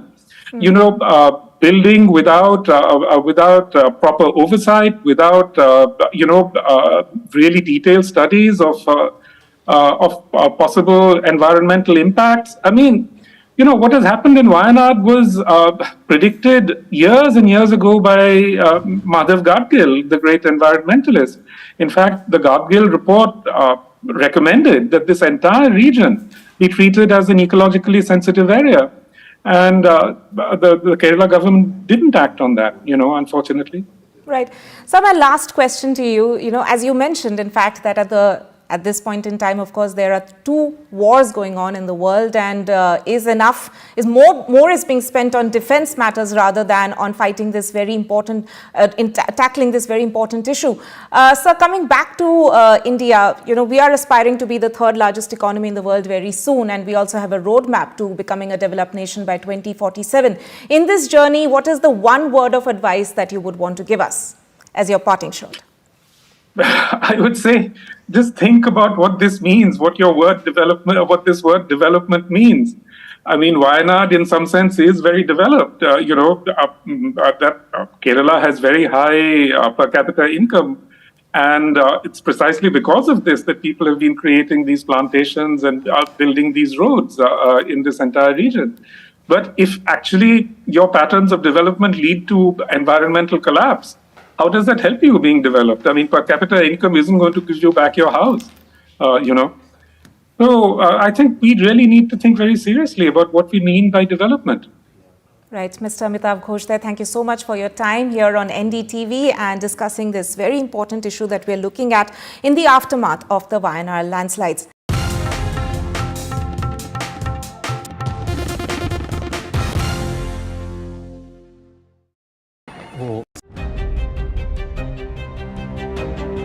Hello and welcome to India Sense, where I speak with global opinion makers. The United States has made a strategic decision over the last 20 years to move closer to India.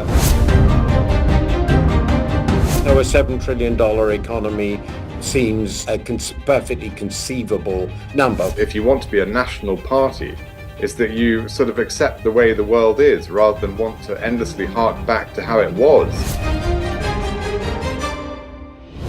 Modi is promoting the digitization of the economy, which is accelerating growth in the country.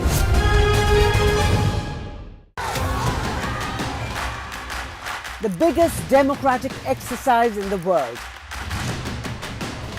Team NDTV covers it from ground zero. BJP really had to fight a tough election this time. Unprecedented exercise.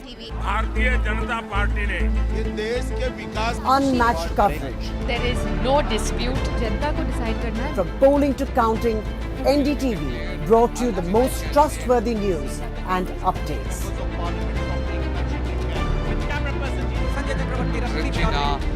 Elections mean NDTV. Get ready for the ride of your life. NDTV brings you the NDTV Auto Show with me, Mugdha Mishra. Hello, Moto. Motorola Razr 50 Ultra comes with Google Gemini.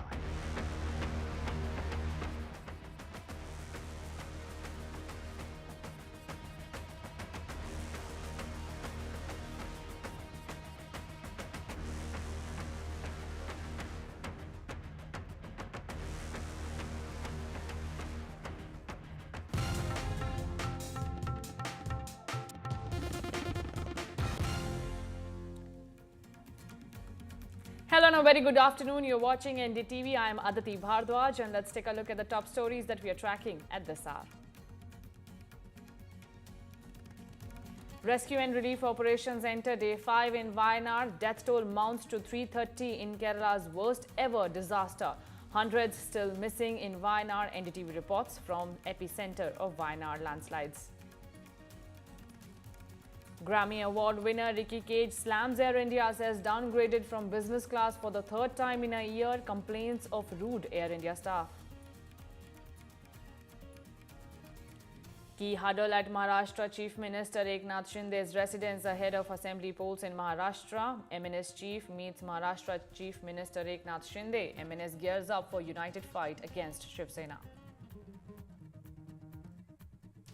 And face-off over Muda scam continues. BJP JDS kick-off 10-day Padyatra against Karnataka government. BJP demands resignation of Chief Minister Siddaramaiah. Kong counters with bike rally.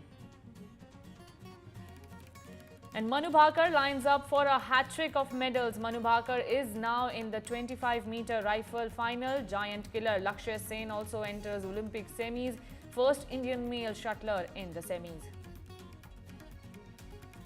US presidential race. This is the race for White House, and now Kamala Harris has been officially named as the Democratic nominee. Trump has also agreed to fight a presidential debate against Kamala Harris on September 4.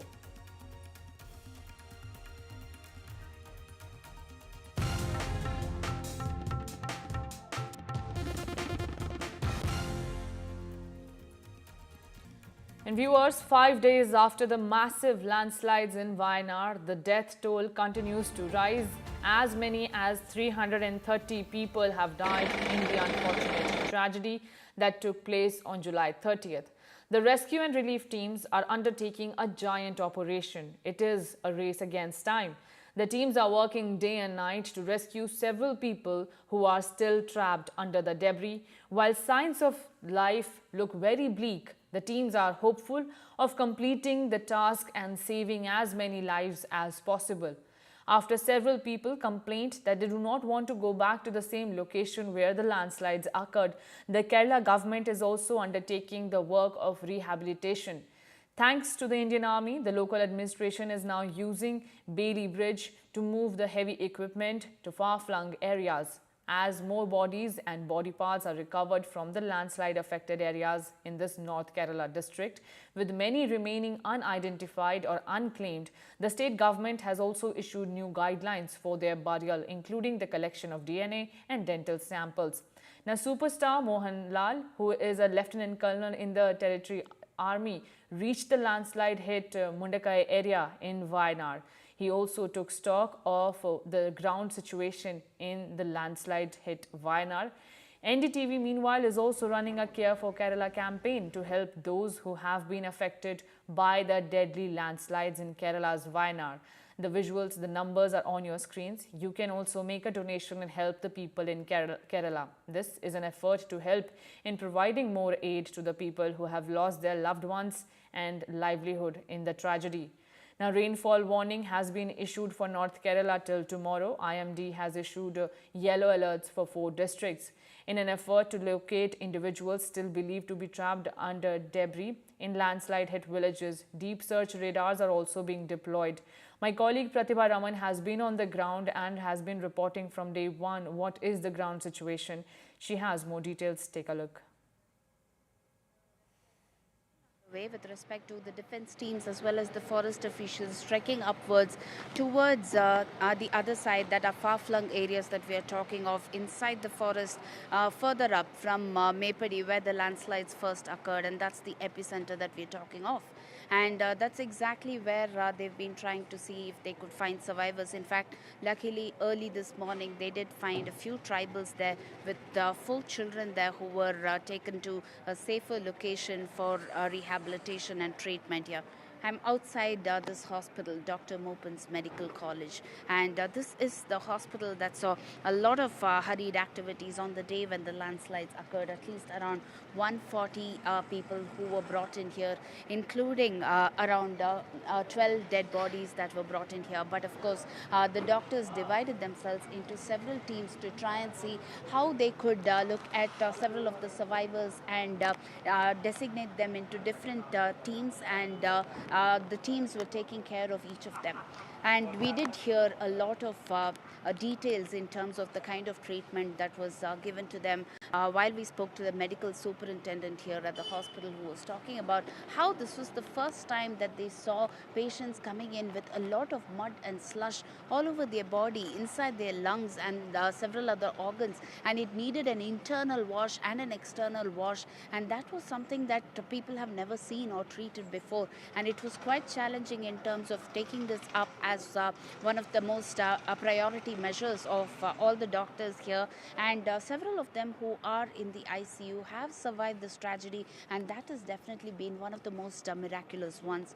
In fact, there was also a case study of some of the doctors who came in from Odisha, and they were here at a homestay there which was completely washed out, and of the 4 doctors there, 2 of them survived the tragedy, but the other 2 lost their lives to this, and one of them is still missing is what we hear.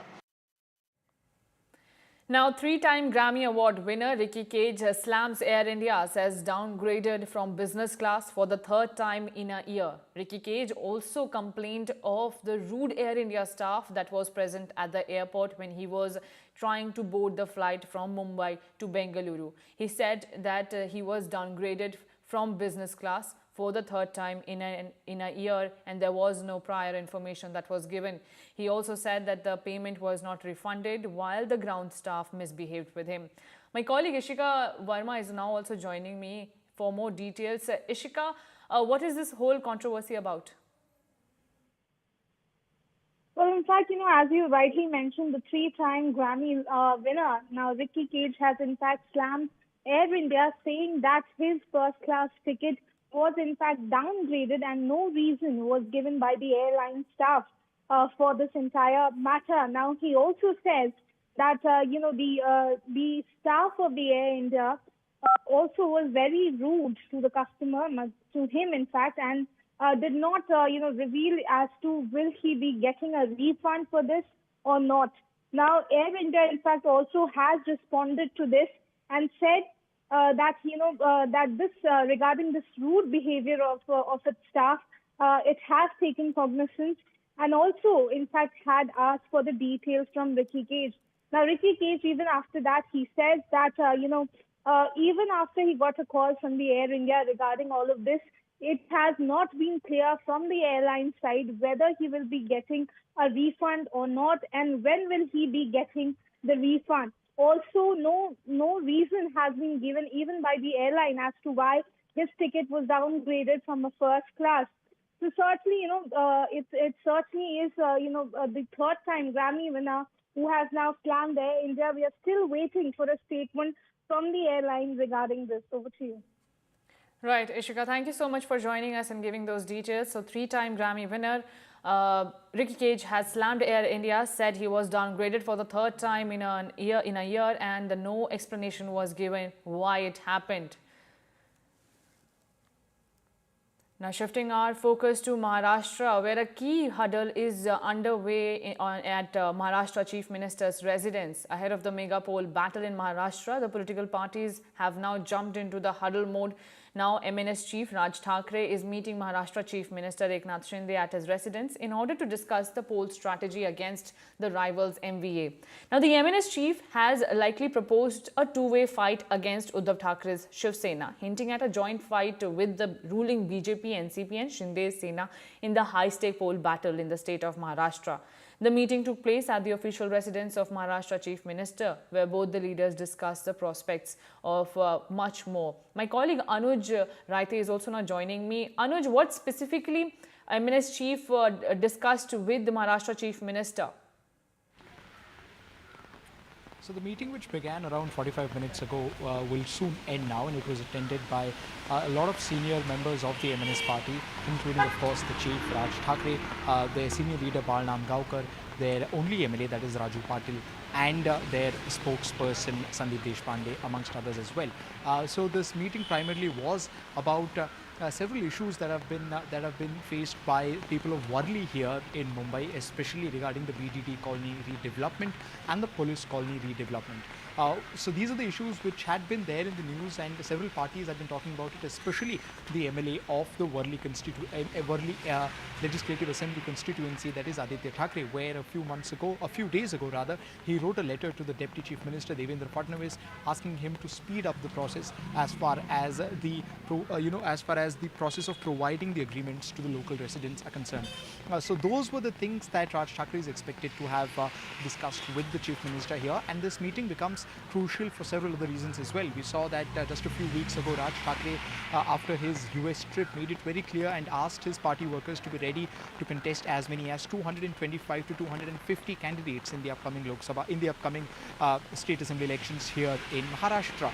Now this was a turn because we saw Raj Thackeray give an unconditional support to the Mahayuti without fighting a single contestant in the recently concluded Lok Sabha elections, and unconditional support only to Prime Minister Narendra Modi.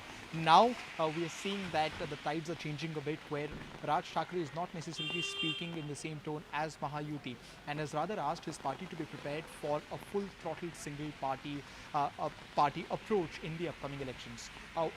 What makes this meeting even more interesting is, of course, as we talked about before, the meeting is primarily about the BDD colony redevelopment and the police colony redevelopment, but we are seeing that one matter that has been coming up consistently in the last few weeks is that of the Worli constituency. Aditya Thackeray, who is the incumbent MLA from the Worli constituency, fought the elections for the erstwhile United Shiv Sena in 2019 against the NCP, and we are seeing that this time around, Raj Thackeray's loyalist Sandeep Deshpande, who is also the spokesperson of the party, might be in the fray for this particular election, and it will be interesting to see if there will be other major changes as far as alliance, officially or unofficially, is concerned leading up to the upcoming state assembly elections.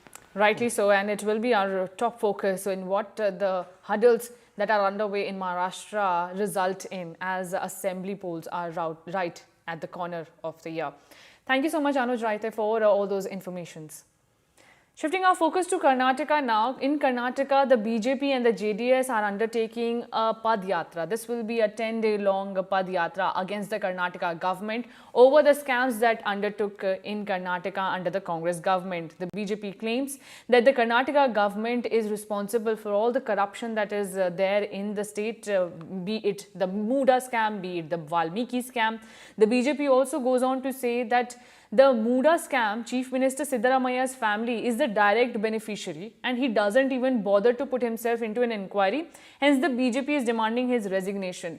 Meanwhile, the Congress is taking a counter yatra in which the leaders of the Congress party are holding series of meeting and holding bike rally against BJP's Padyatra, highlighting the issues that the BJP is saying that the Congress party is responsible for. Meanwhile, the Congress has also rubbished all the charges of the BJP, stating that this is the political witch hunt of the BJP, that they are trying to impose and trying to topple the government in the opposition-ruled states. Meanwhile, listen in to what the BJP leaders had to say. After the Congress government came to power in Karnataka, the day one, they started to collect illegal decision by this government. Huge money they started to collect from the common man also, officials also. We wanted to give some knowledge to the people of Karnataka. But how do you think, why do you think, sir, that how CM is connected with the Muda scam? This is family members they involved. With this direction only, several officials collided with them. Illegally, they have transferred the land. What is your purpose behind taking out this yatra? Making the Congress government accountable, since they are involved in corruption. Particularly the Honorable Chief Minister, Mr. Siddaramaiah, is facing series of, not one or two, series of corruption allegations. He should resign. He should resign since he has been caught on the wrong ground. Very clearly, all the documents, all the proof are pointing finger very clearly towards Mr. Siddaramaiah. If he has got any ethics, any morals, any respect for the people, he should immediately resign. But sir, Siddaramaiah and his other Congress leaders, they are saying that the plots were allotted during BJP's regime when Basavaraj Bommai ji was the chief minister. You can see the series of events from 98. From 98, how he has misused the power in all the position. Okay, in the previous government, he was a leader of the opposition. What do you mean by leader of the opposition? Covering up all the misdeeds? He had no responsibility? Doesn't know? Does he? He is not aware of the law. He's a lawyer. He keeps talking his knowledge about the law, about the constitution. Fully being aware. Even ignorance of law is not an excuse. So where the BJP agitation stopped? We are not stopped anywhere. We are just continuing to expose the people, whoever is involved in the corruption. It is our duty. It is our duty to expose the person who is in the helm of affairs, who is the chief minister of the state, that is done corruption. So he should resign. That is our demand. See, the kind of allegations that have surfaced against the chief minister and the chief minister's family directly in this Wardha scam are very serious. Till today, no serious effort has been made on part of the government to rebut the claims, rebut these allegations, and to present before the people of Karnataka what the factual position is according to them. It is very clear that the chief minister and his family are direct beneficiaries of an executive decision which has benefited them illegally, unethically, up to crores of rupees. And the facts are so simple that it's an open and shut case. And my colleague Nihal Kidwai is now joining me for more details. Nihal, a big political showdown is escalating in Karnataka, be it Wardha scam or the Valmiki scam. The BJP has been staging protest and now a Padyatra. The clear demand is that the Karnataka chief minister should resign.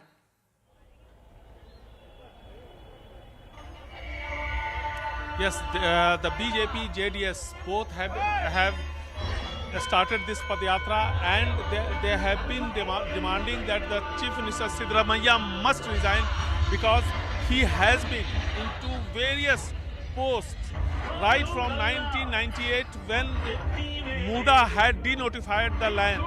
He was Deputy Chief Minister at that point of time. When the land was purchased, again he was Deputy Chief Minister. When it was converted, again at that point of time also Siddaramaiah was the Deputy Chief Minister. And when the demand was made from his family, at that point of time he was leader of the opposition in Karnataka. So for the last three and a half decades he has been holding various posts, important and powerful posts, and therefore he has influenced the entire process, and therefore even if he is not directly involved, his family is involved and he never objected to this, and that is why the BJP, JDS both have been demanding the resignation of the Chief Minister.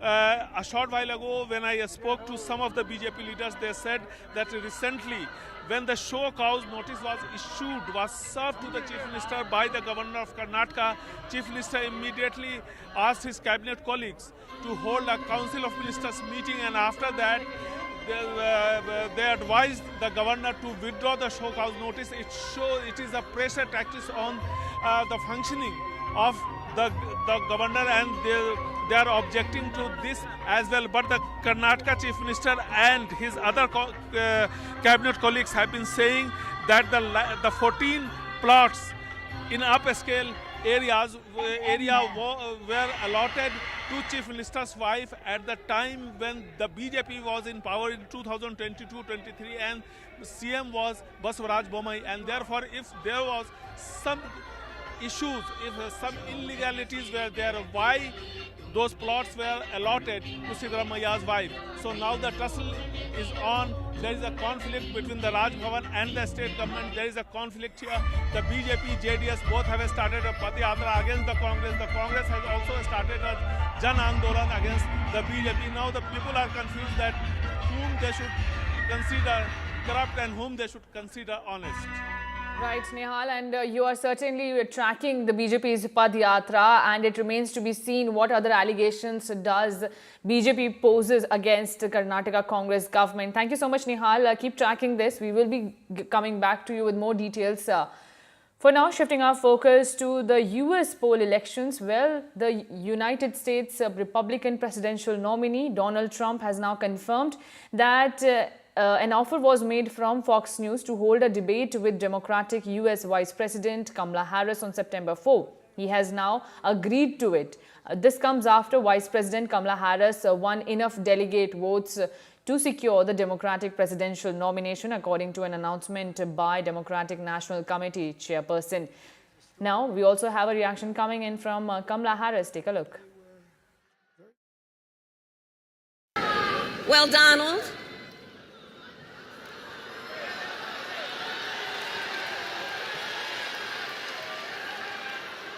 I do hope you'll reconsider to meet me on the debate stage.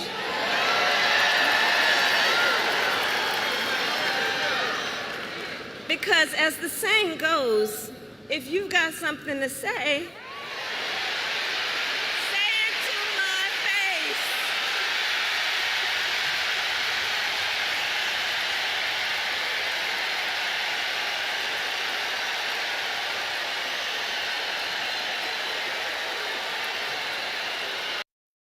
Neha, in terms of promises that are being made by Kamala Harris, now she did earlier mention as well that she is going to be taking forward Biden's vision for the nation. But is there a personal touch that she's bringing to the campaign as well?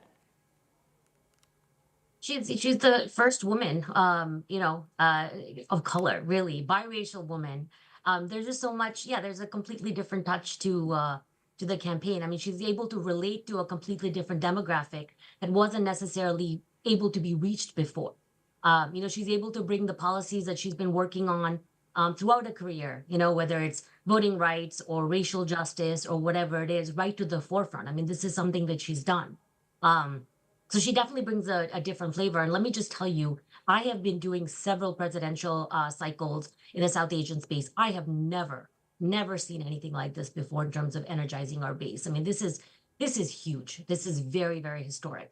Come what may, this is, a lot to talk to our daughters about. So very, very excited.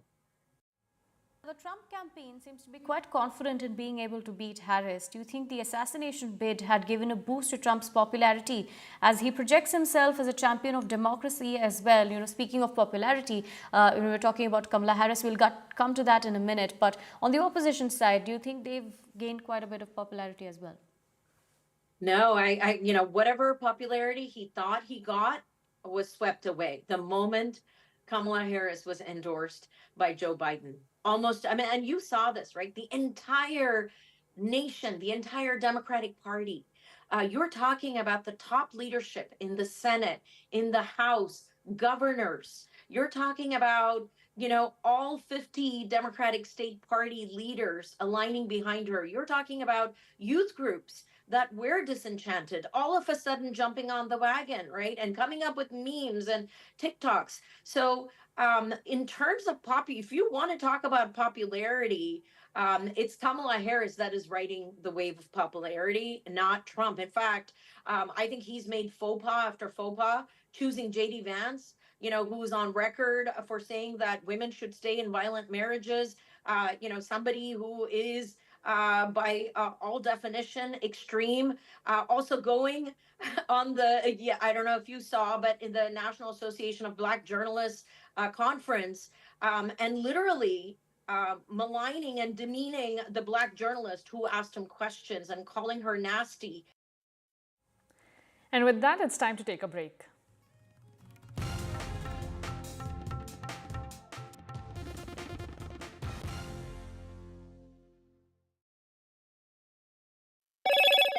Hello, Moto. Motorola Razr 50 Ultra comes with Google Gemini. Day 5 of rescue operations in Wayanad. Over 300 dead in Kerala's worst ever disaster. Hundreds missing in Wayanad. Army steps up rescue operations. NDTV reports from the epicenter of Wayanad landslides. 8 people die in cloudburst in Himachal Pradesh. 53 people still missing. Pilgrims stranded in Uttarakhand. Rescue operations underway. Politics over shelter home death spiral. Under fire, Delhi government orders magisterial probe. Delhi LG orders comprehensive inquiry. BJP MP questions the functioning of the Aam Aadmi Party. And government's big infra push. Modi 3.0 launches first big road project. Government's nod to road project over rupees 50,000 crores. 8 national high-speed corridor projects approved.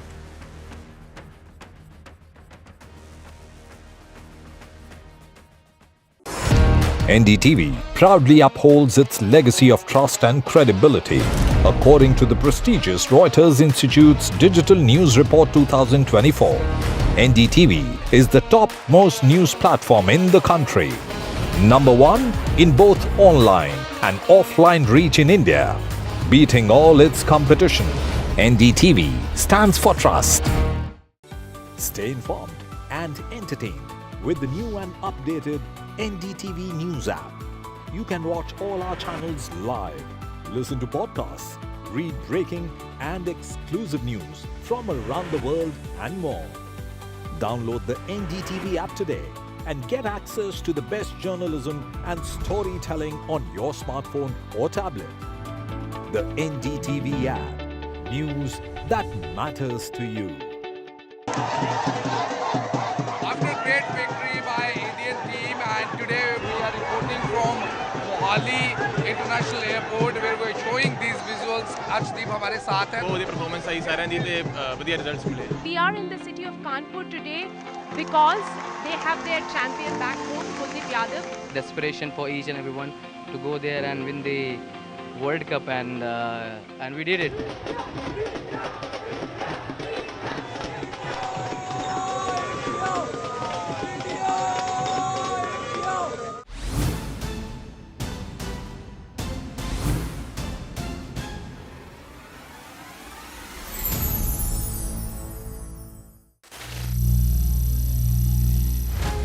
Some people say the metaverse will only be virtual.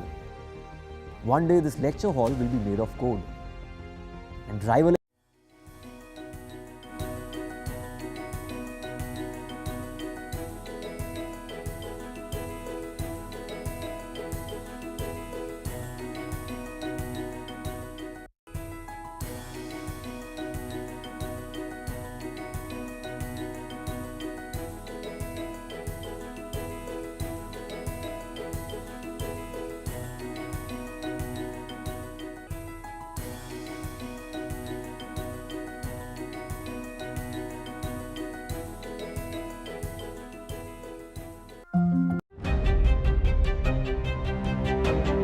Hello and welcome to India Sense, where I speak with global opinion makers. The United States has made a strategic decision over the last 20 years to move closer to India. So a $7 trillion economy seems a perfectly conceivable number. If you want to be a national party, it's that you sort of accept the way the world is rather than want to endlessly hark back to how it was. Modi is promoting the digitization of the economy, which is accelerating growth in the country.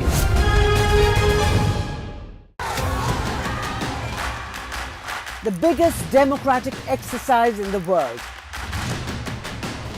Team NDTV covers it from ground zero. BJP really had to fight a tough election this time. Unprecedented exercise.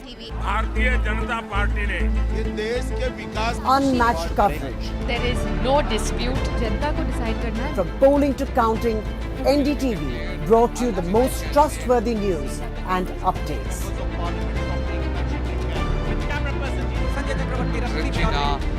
Elections mean NDTV. Get ready for the right. NDTV proudly upholds its legacy of trust and credibility. According to the prestigious Reuters Institute's Digital News Report 2024, NDTV is the top-most news platform in the country. Number 1 in both online and offline reach in India. Beating all its competition, NDTV stands for trust. Stay informed and entertained with the new and updated NDTV News app. You can watch all our channels live, listen to podcasts, read breaking and exclusive news from around the world and more. Download the NDTV app today and get access to the best journalism and storytelling on your smartphone or tablet. The NDTV app. NDTV proudly upholds its legacy. Prevention and management of heart disease, helping to reduce the burden of the disease on our healthcare system. And what we can try and do is try and improve the quality of life. I, Dr. Ajit Menon, will be your host today. And along with me, we have a distinguished panel of experts who are here to dispel the various myths and doubts regarding cardiovascular disease and the management of cardiovascular disease. We have with us on this panel Dr. Nakul Sinha, who's the Director of Interventional Cardiology at the Medanta Hospital, Lucknow. Welcome, Dr. Nakul Sinha. We have Dr. Aftab Khan from Kolkata, who's a Senior Interventional Cardiologist and Director of Electrophysiology Services at the Apollo Multi-Speciality Hospital in Kolkata. Welcome to the show, Dr. Aftab. We have Dr. S.M. Sharma from Jaipur, the SMS Hospital. He is a Senior Professor and Head of the Cardiology Department at the SMS Hospital in Jaipur. Welcome to the show, Dr. Sharma. And last but not the least, we have Dr. Prashant Jagtap, a very eminent cardiologist from Nagpur. He heads the Viveka Super Specialty Hospital in Nagpur, and he's the head of cardiology at Nagpur. Welcome to all of you. And I were to begin the show, I'd like to start the first question to Dr. Nakul Sinha. Dr. Sinha, heart disease is often perceived as a condition that affects older individuals, and that we believe that younger people are quite safe from developing heart disease. But we do see some situations on the contrary. And what do you think are the lifestyle or habits, genetic factors that can contribute to heart disease? And how can young people potentially help themselves in trying to prevent any heart damage? Thank you, Dr. Ajit, for a very exciting initiative that you have taken up. This is one of the greatest misconceptions or myths that is there, not only in the society, but also amongst the educated people, that heart disease is likely to occur only when you grow old and older. In fact, the pathogenesis of heart disease, the early problems start building up even from a school-going age. The atherosclerotic plaques that we know, the deposits in the arteries, which later on grow up and cause a problem like a heart attack or a brain attack, they have their starting from adolescence.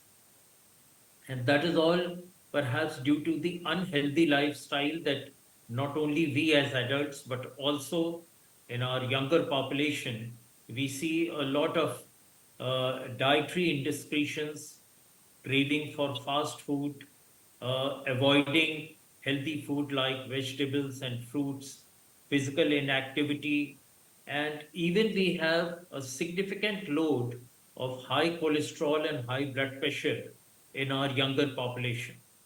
And if there are a multitude of risk factors, they usually build up and put the patient at risk. So basically, if out of these 7 or 8 important risk factors, you get a little bit of 3 or 4 of them, that's quite harmful, and that can lead to a heart attack or a brain attack at a relatively younger age. So in fact, we should all be aware and put our younger population also on the anvil that you need to be careful about the development of risk factors and let them not progress. And if there are, they should be controlled medically to avoid such situations. Absolutely well said. I think that has a lot of importance in today's life. You touched on a topic of cholesterol. My next question, I would like Dr. Aftab Khan to answer that, and that relates to the topic of cholesterol. We do believe that cholesterol plays a major role in the development of heart blockages. My question to you would be that should we start monitoring the cholesterol level only beyond a certain age, beyond middle age, or is it necessary to start monitoring it much more earlier? And in what subset of patients or persons would you advise that the cholesterol be monitored at a much earlier age? And what are the current recommendations that are present and that we have today as far as the guidelines go? The problem is, Ajit, that most of the time we see patients when they present to us with disease, it's always at a time when there's already established disease. Patients come to us with heart attacks, and that's the first time that they get to know that their cholesterol levels are sky high. So now we are moving away from what we used to call as preventive health checkups to what we now know as predictive health checkups. In the sense that if you get your tests done earlier, we have enough tools with us which can help you to identify whether you are at a risk of having a heart disease in the future. Second thing, we also know that there's something known as cholesterol years and not just the cholesterol levels. So if you have a high cholesterol that is beyond the levels that we'd want your bad cholesterol to be, and if you have it for a longer period of time, say for 5 years or 10 years, you are at a much higher risk of having a heart disease in the future than another person who has a cholesterol which is high for a shorter period of time, say for a year or two. So therefore, an early preventive health checkup or knowing your cholesterol levels early on in life is much essential. And now we have guidelines saying that we should have your cholesterol checked after the age of even 20 years, every 4 to 5 years. So your health checkup should not start at the age of 40 and 45 as we normally do, but it should start off in much earlier in teens, beyond the age of 20 years, every 4 to 5 years.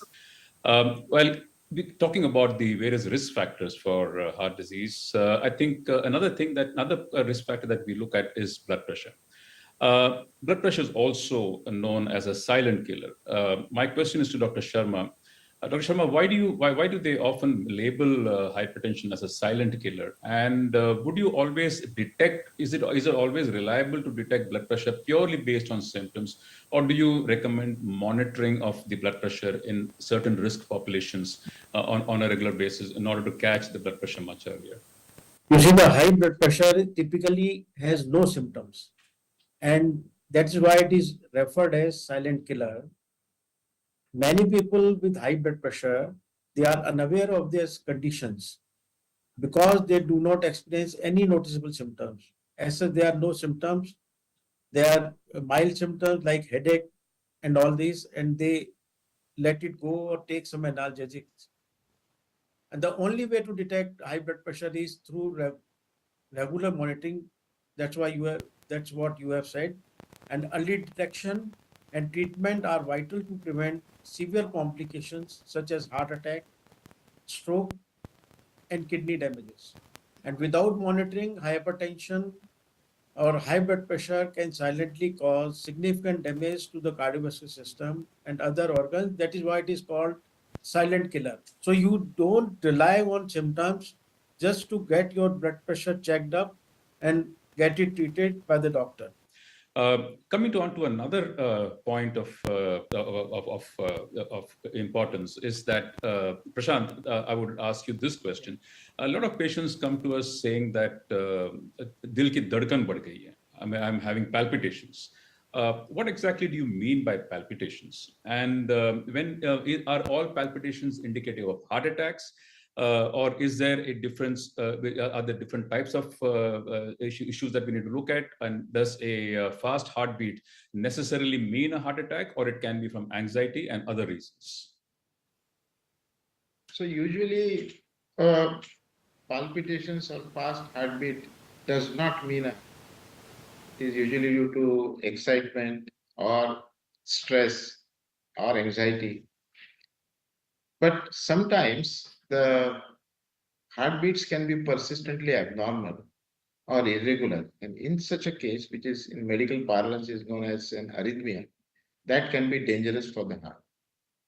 While most of the arrhythmias are not so harmful, sometimes the arrhythmias can be dangerous and they can affect the functioning of the heart.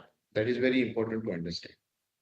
So the conventional, as we tell our patients, if somebody has a heartburn or chest discomfort or pain which is radiating to the jaw or the left arm, or he is profusely sweating, or he has profound weakness. If the symptoms are accompanied by palpitations, then it is a different story altogether. Then he should immediately report to the doctor nearest hospital. So the importance is diagnosis of arrhythmias in the setting of a heart attack because it can save the patient. But usually the patient take a longer time to understand that he is getting abnormal palpitations and he reports to a doctor, and then a proper diagnosis can be made by the consultant or the physician depending upon the ECG findings, and he can be given treatment. It's time for a short break. We will definitely be back. Stay tuned. Thank you.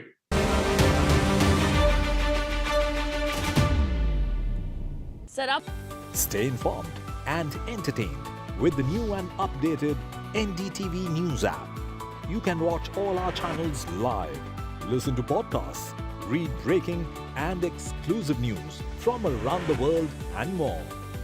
Download the NDTV app today and get access to the best journalism and storytelling on your smartphone or tablet.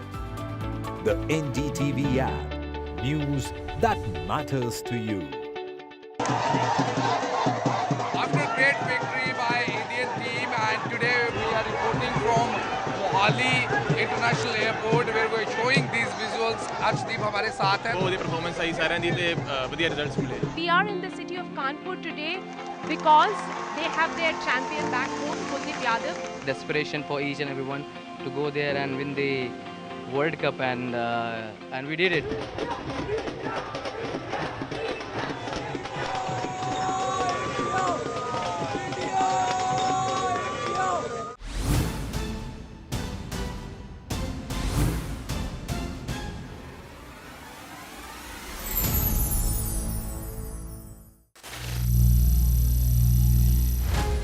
Some people say the metaverse will only be virtual. One day this lecture hall will be made of code, and driverless cars would be trapped in intersections. But even in this maze of the future, you can't wish away health. It's time to become more resilient.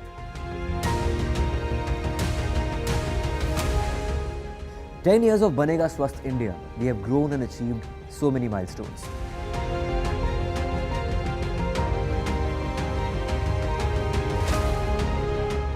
And now I have a plan to beat the urgency, to stop breathing with difficulty, to relieve getting choked with inactivity.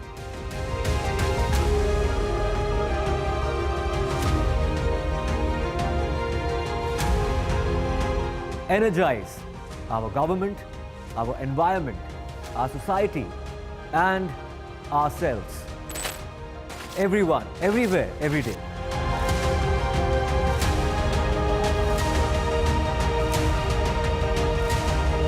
Banega Swasth India. One world hygiene.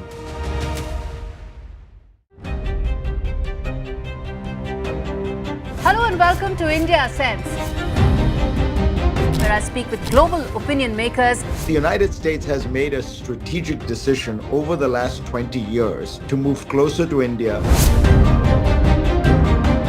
Now, a $7 trillion economy seems a perfectly conceivable number. If you want to be a national party, it's that you sort of accept the way the world is rather than want to endlessly hark back to how it was.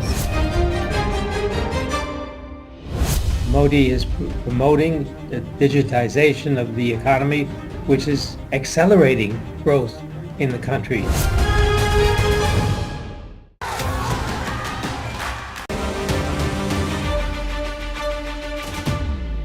Welcome back, viewers. Welcome to the show today, which is that the basis is Attack the Heart Attack. Welcome back to the discussion. Dr. Sinha, very often patients come to us complaining of chest pains. Now, it's very difficult for us to differentiate chest pains which are non-cardiac and which are cardiac in origin. Which are the chest pains that you would worry about and ask them to seek medical attention? Which are the types of chest pains that you may not consider as being important or dangerous to the patient? Chest pain is a very common symptom these days, but more often than not, it is misinterpreted. And everybody probably starts imagining also that they are having a chest pain, which is equivalent to a heart attack. So what we should realize and make the public aware also, that chest pain need not always be due to a heart problem. Chest pain can have many other causes also. And conversely, all the heart attacks or heart problems do not always manifest with chest pain.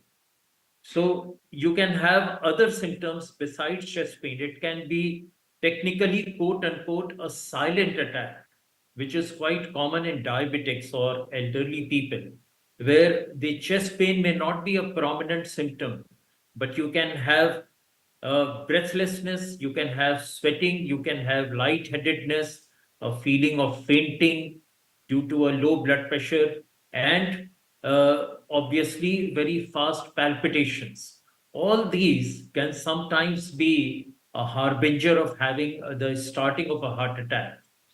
On the other hand, the chest pain, if it is there, then we should ask the patients, or rather take a proper history to understand whether this is likely to be cardiac or this is likely to be non-cardiac. So there are certain pointers like the location, the character of chest pain, whether it is increasing with exertion or walking a few steps or climbing up these stairs, whether it is associated with breathlessness or lightheadedness, and the location. So a rough idea is given by any symptom or pain or discomfort which is occurring from the jaw till the navel on the front side of the body.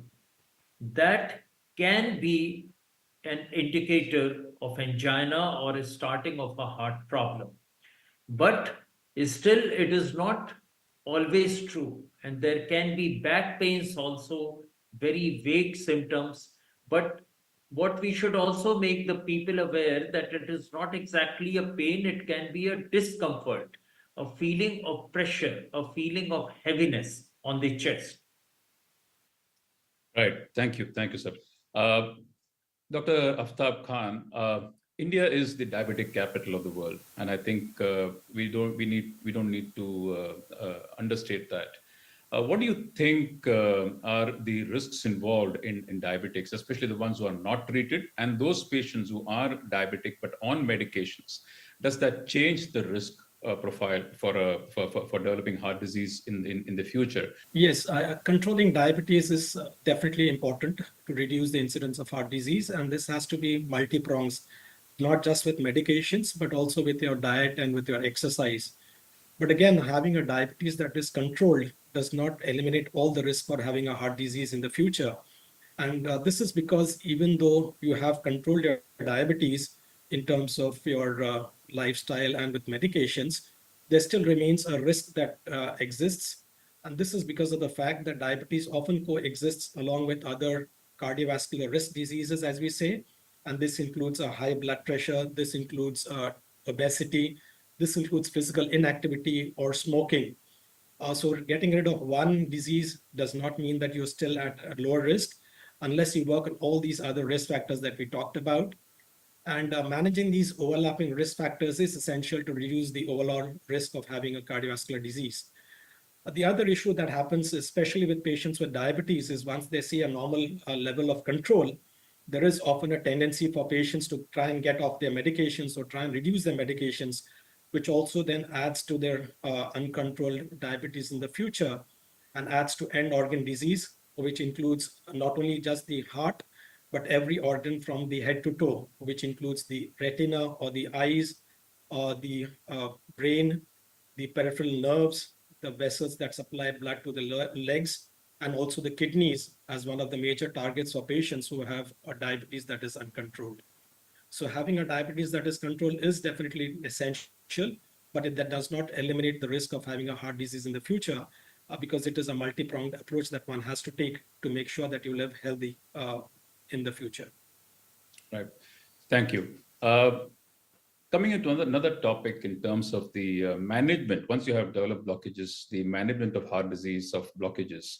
Dr. Sharma, let me bifurcate this question a little bit. One is, how essential is it to treat these blockages, and when would you treat these blockages? What are the options of treatment available in terms of an angioplasty using a stent or a bypass surgery, and of which circumstances would you consider each of these options? After coronary angiography, there are three types of treatment which are left. One is angiography, one is angioplasty and stenting. Another one is coronary bypass surgery, and third one is medications. It depends on the type of the lesion and the placement of the lesion, where it is placed, and whether it is angioplastiable or not, whether it can be bypassed or not, or that these two procedures cannot be done, then the medications are the only treatment. The angioplasty, which is also known as percutaneous coronary intervention, that is PCI, that involves inserting a catheter with a deflated balloon into the blocked artery and inflating it, compress the plaque against the arterial walls. This is being done by the cardiologist, and by this we widen the artery and restoring the blood flow. The stenting often follows angioplasty, where a small metal mesh tube that is called a stent is placed in the artery to keep it open and prevent re-narrowing and restenosis. Dr. Jagtap, my question to you is that patients are often worried about how soon can they resume physical activity, what sort of physical activity can they have after a heart attack, how do you tailor make a physical activity for a patient after a heart attack, and how much and what do you recommend in these situations? I'd also like to touch upon the importance of another factor in today's life, and that is stress in patients on a day-to-day basis, and how does that contribute to the development of heart disease? Well, exercise is very crucial to the heart. In a heart attack survivor, usually the patient is very anxious, and this is compounded by the fact that the relatives also don't allow the patient to move. It is actually the reverse way. If we analyze those patients who exercise after a heart attack and those who follow or adopt heart-healthy habits, they generally survive longer than those patients who are inactive. So after a heart attack, I would suggest it is best to begin with gentle walk and slowly, progressively increase the distance and later on increase the speed of walk. So the ultimate aim is after 4 to 6 weeks, you should be able to walk for 15 to 20 minutes. Then you have to approach your healthcare provider or a physician who would guide to your structured and tailored exercise program or a cardiac rehabilitation program so that the person is back to business. It is very important that it is done under cardiac supervision. As far as stress is concerned, I think I would say the best therapy is yoga and meditation, which would help the patient to focus on his priorities. And also I would end that exercise for a heart patient or for anybody remains the greatest tribute to the heart. Well, that's absolutely right, and I would say that stress today is a major factor especially in youngsters, and it's one of the non-quantifiable risk factors. And moreover, it's not the stress. All of us are exposed to stress. It's the way you react to stress which decides the outcomes. And thank you to all the panelists who have taken out valuable time to be on the show and educate us in terms of the risk factors and the management of and prevention of heart blockages and heart attacks. Thank you very much.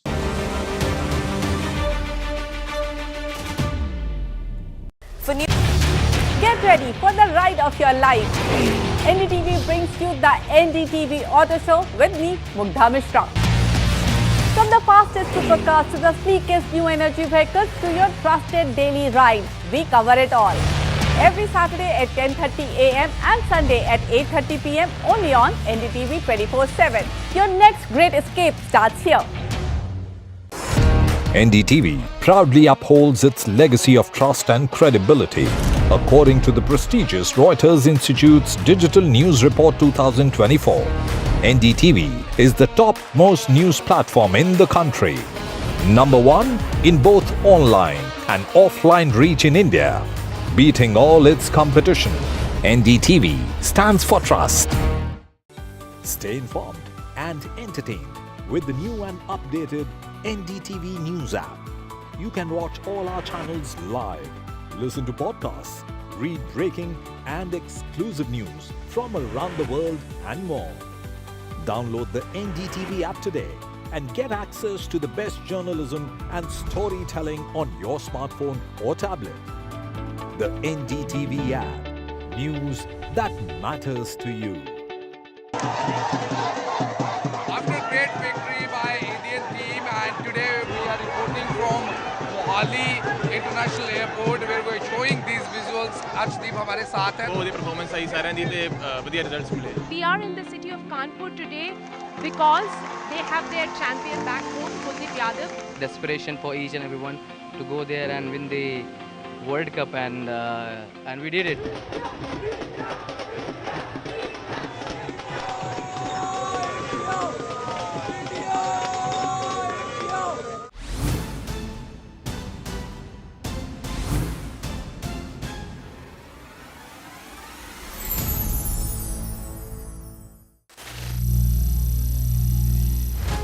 Some people say the metaverse will only be virtual.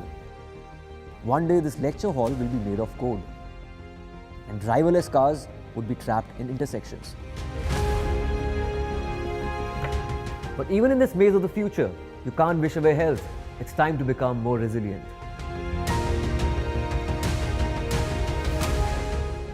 "10 years of Banega Swasth India, we have grown and achieved so many milestones.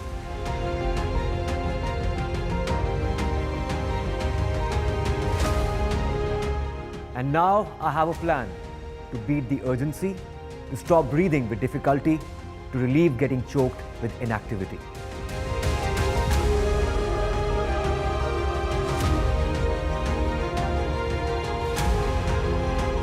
Energize our government, our environment, our society, and ourselves.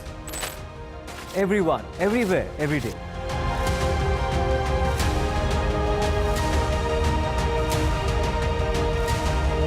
Banega Swasth India. One world hygiene.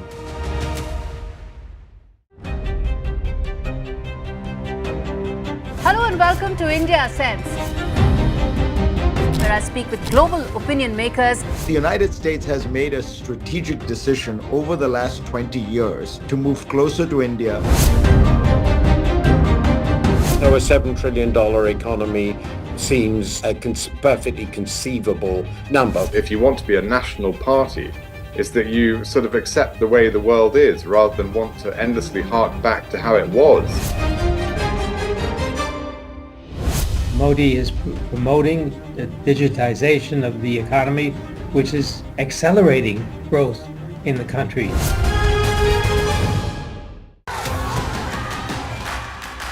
The biggest democratic exercise in the world. Team NDTV covers it from ground zero. BJP really had to fight a tough election this time. Unprecedented exercise. Unmatched coverage. There is no dispute. जनता को decide करना है. From polling to counting, NDTV brought you the most trustworthy news and updates.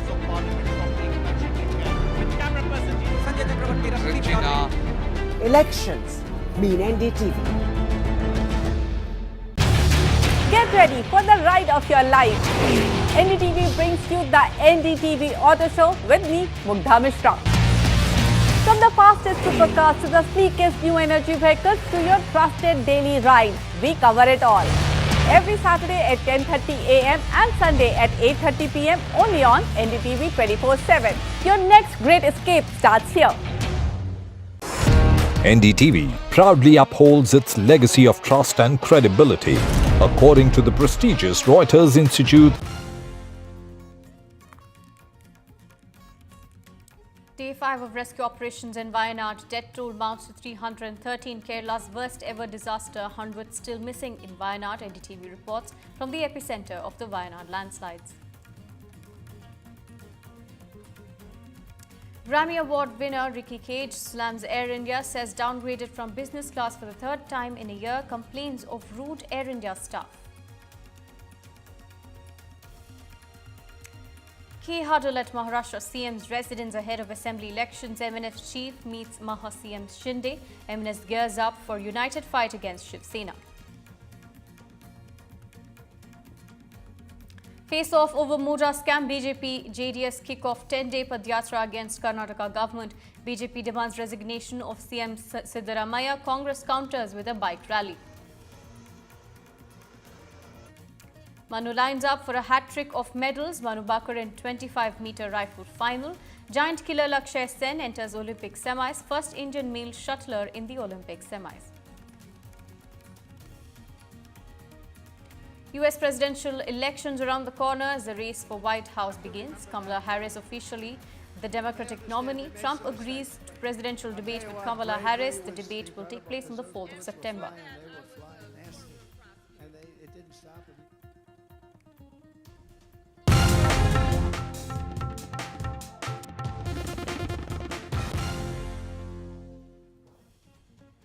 As the devastation continues in Kerala, 5 days after the massive landslides in Wayanad, the death toll continues to rise.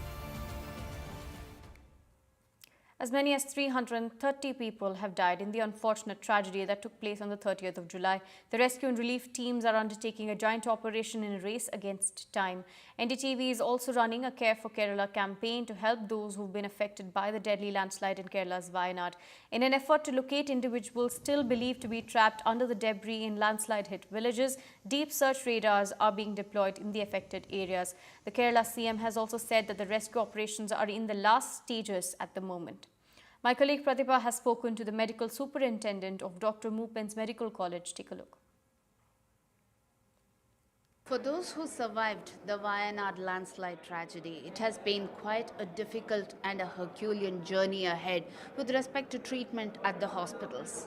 Throwing light on this, we are at Dr. Moopen's Medical College and we have with us medical superintendent of this hospital, Dr. Manoj Narayanan. Thank you so much for joining us, Doctor. Doctor, if you can throw light on the condition of the patients, how many patients have arrived here? As on today morning, we have 52 patients inside our wards, out of which 4 of them are in the intensive care units. Almost all of them are, the whole are stable, and those who are in the ward are otherwise stable, and a few of them are waiting to be discharged because their relatives or maybe wife is in ward and the husband is in the other ward or kids are in the other ward, so that they are waiting for others to be becoming stable and getting discharged.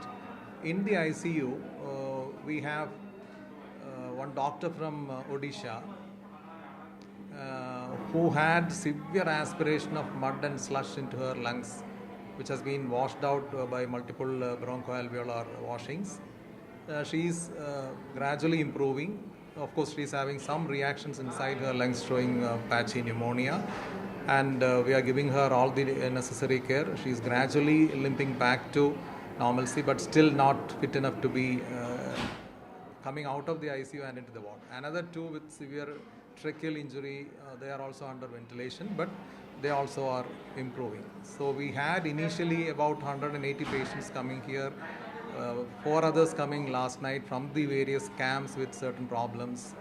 None of them had a bad outcome after admission. We could give all the care with assistance from the district administration and the facilities available here, and all doctors were available and have done a wonderful job, starting from the emergency room where an initial care was given and then shifted to either the wards or to the ICUs. You are a pediatrician yourself, and what are the condition of the many children who also arrived here? I'm sure there must be many bruises, lacerations. Among kids, nobody had severe injury except for one who had some aspiration of the slush into the lungs. That also was given the care.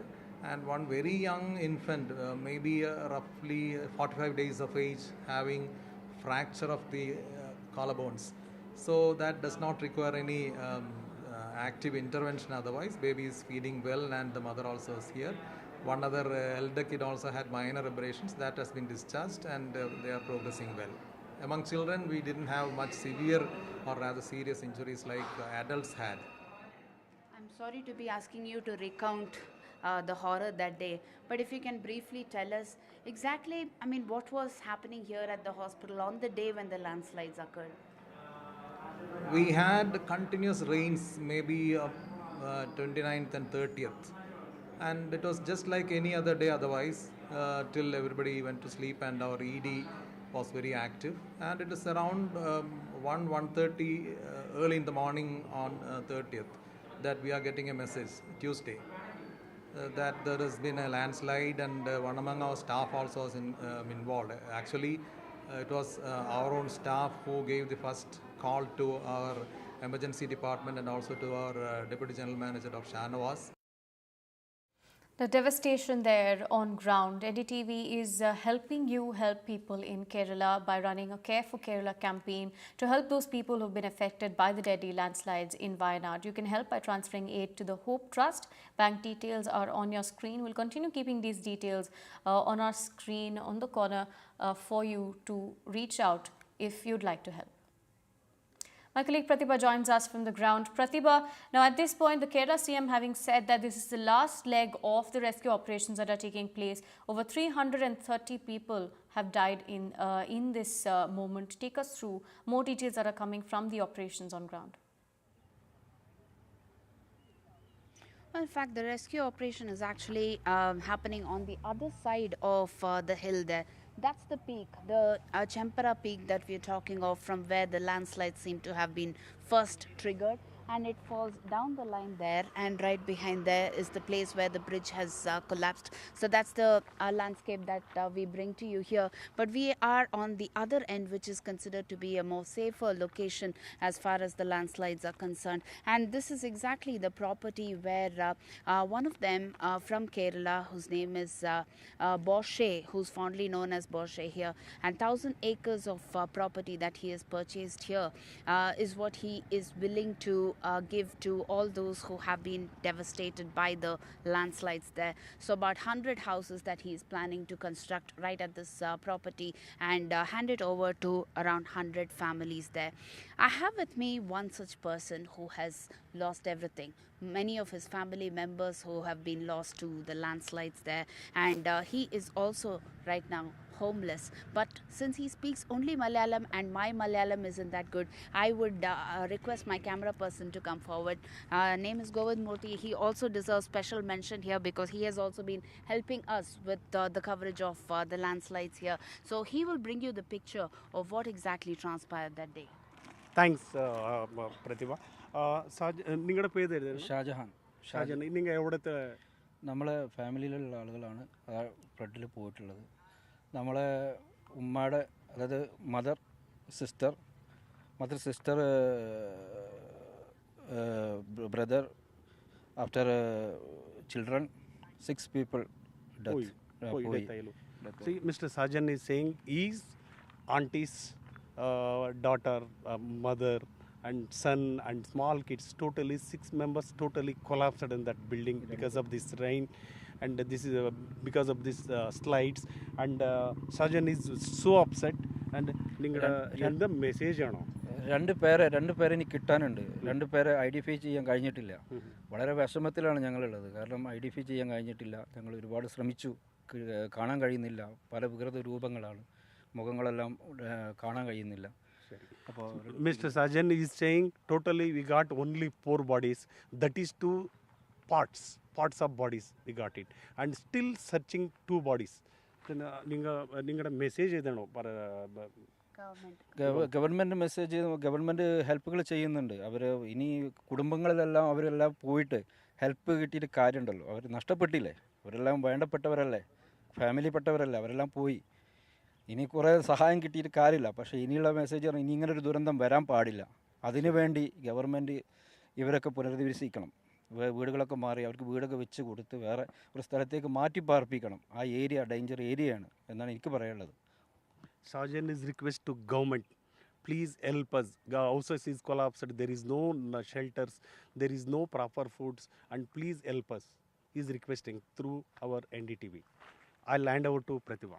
Thank you so much, Mr. Govind. Thank you so much, Shahjahan. So that's the sentiment that is being expressed by several people here who have lost their family members, who have lost their homes, and they are living a life of uncertainty at this point in time. All they want is a home to go back to and a family to go back to. Both of them have been snatched away brutally by nature. Absolutely, extremely devastating there, and people at this point, their emotional appeal to the government being that they've lost their loved ones. What they can do now is only stop such incidents from taking place in the future is the appeal there. Thank you, Pratibha, for joining us from the ground and bringing us these details and that heart-wrenching story as well. Shifting focus now, severe rains have caused havoc in many parts of West Bengal. But before we head on to that story, we have another story that's coming in from the national capital. Unfortunately, the Aam Aadmi Party and Delhi Lieutenant Governor engaged in a fresh tussle over the death of a woman and her child by drowning after falling into a waterlogged drain in Ghazipur near the Mayur Vihar area of East Delhi. Following heavy rainfall in the national capital, the Aam Aadmi Party had protested against Delhi LG as well. My colleague Shreya brings us more details. Take a look.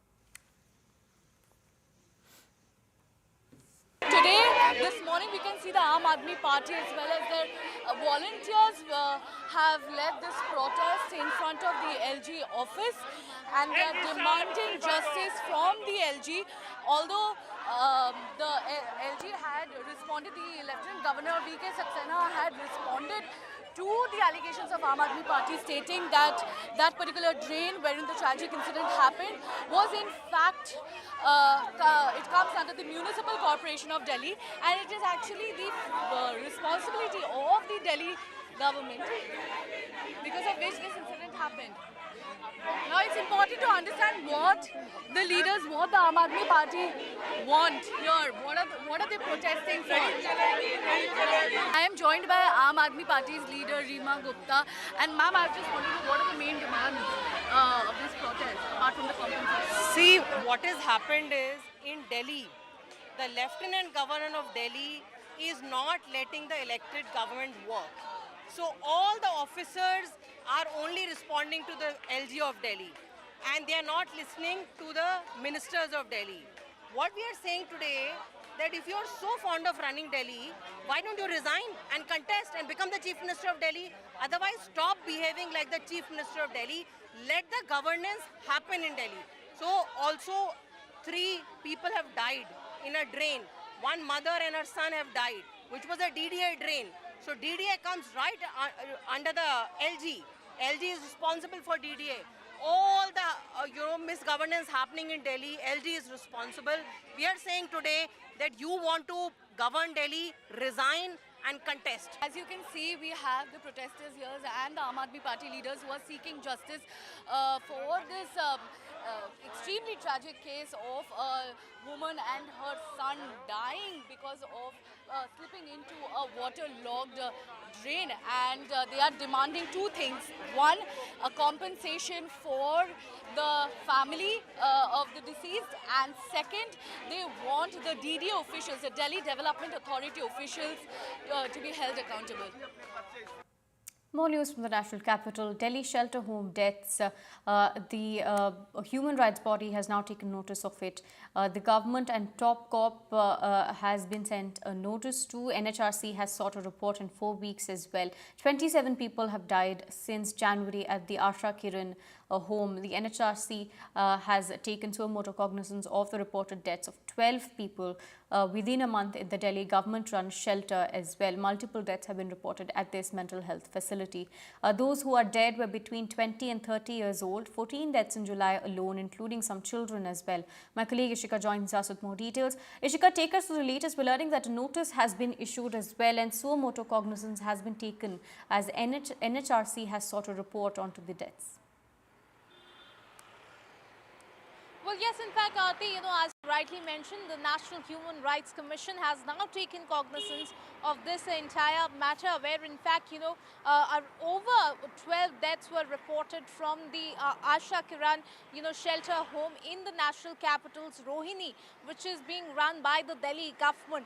Now, in fact, in this matter, the NHRC has in fact issued notice to the Chief Secretary, to the Delhi government and to the Police Commissioner, and has asked for a detailed report in 4 weeks. Now, what will be in that report? Well, the NHRC in fact has asked for the entire FIR as to, when was the FIR filed and what is all the details in the FIR. That needs to be included in the report.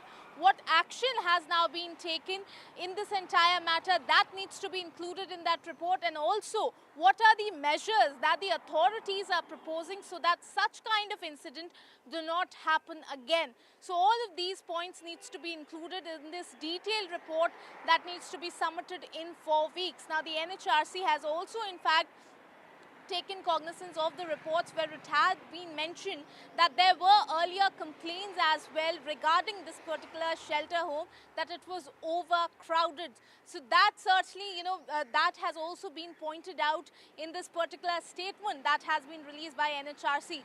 So certainly now even the National Human Rights Commission taking cognizance of the matter will have to wait and watch as to, what measures are now going to be proposed by the government, by the authorities, so that such kind of incident do not happen again. But the questions are certainly going to be raised as to why did the inspection not take place before, so that such kind of incident could have been avoided. Over to you. Right. Thank you, Ishika, for joining us and bringing us those details. Shifting focus to Maharashtra ahead of the mega elections in the state, the political parties have jumped into a huddle mode, with MNS Chief Raj Thackeray meeting Maharashtra CM Eknath Shinde at his residence in order to discuss the key poll strategy against rivals MVA. Now, the MNS chief has proposed for a two-way fight against Uddhav Thackre's Shiv Sena, hinting at a joint fight with the ruling BJP, NCP and Shinde Sena in the high-stake battle in the state of Maharashtra. The meeting took place at the official residence of Maharashtra CM, where both the leaders discussed the prospect of fighting one of his loyalists, Sandeep Deshpande, against Aditya Thackray, the incumbent MLA from the region. Party workers from MNS have already made their way to Varsha Bungalow for the meeting. My colleague Anuj brings us this report. A crucial meeting between the MNS party chief, that is Raj Thackeray, and several other senior leaders from his party and the Chief Minister of Maharashtra, Mr. Eknath Shinde, has just come to an end here at the Varsha Bungalow, which is the official residence of Maharashtra's Chief Minister. Among other things, of course, the top focus here in the meeting was the pace at which the certain redevelopment projects in the city are going on, especially in Worli. We are seeing that the BDT colony redevelopment project or the police colony redevelopment project was the top focus of the meeting. But what makes it more interesting is the fact that this meeting was specifically about those issues, but it also has a lot of involvement of people from Worli, which will be an important constituency to look forward to in the upcoming state assembly elections. We're seeing that this particular issue regarding BDT colonies came into light, has been there for some time because of the delays that have been there since last few weeks. But then an initiative was taken by the local MLA here, that is Aditya Thackray, the former minister in Maharashtra cabinet, wherein he wrote a letter to the Deputy Chief Minister of Maharashtra, Devendra Fadnavis, asking them to speeden up the process as far as the project and the providing the documentation or the agreements of the project to the local residents is concerned.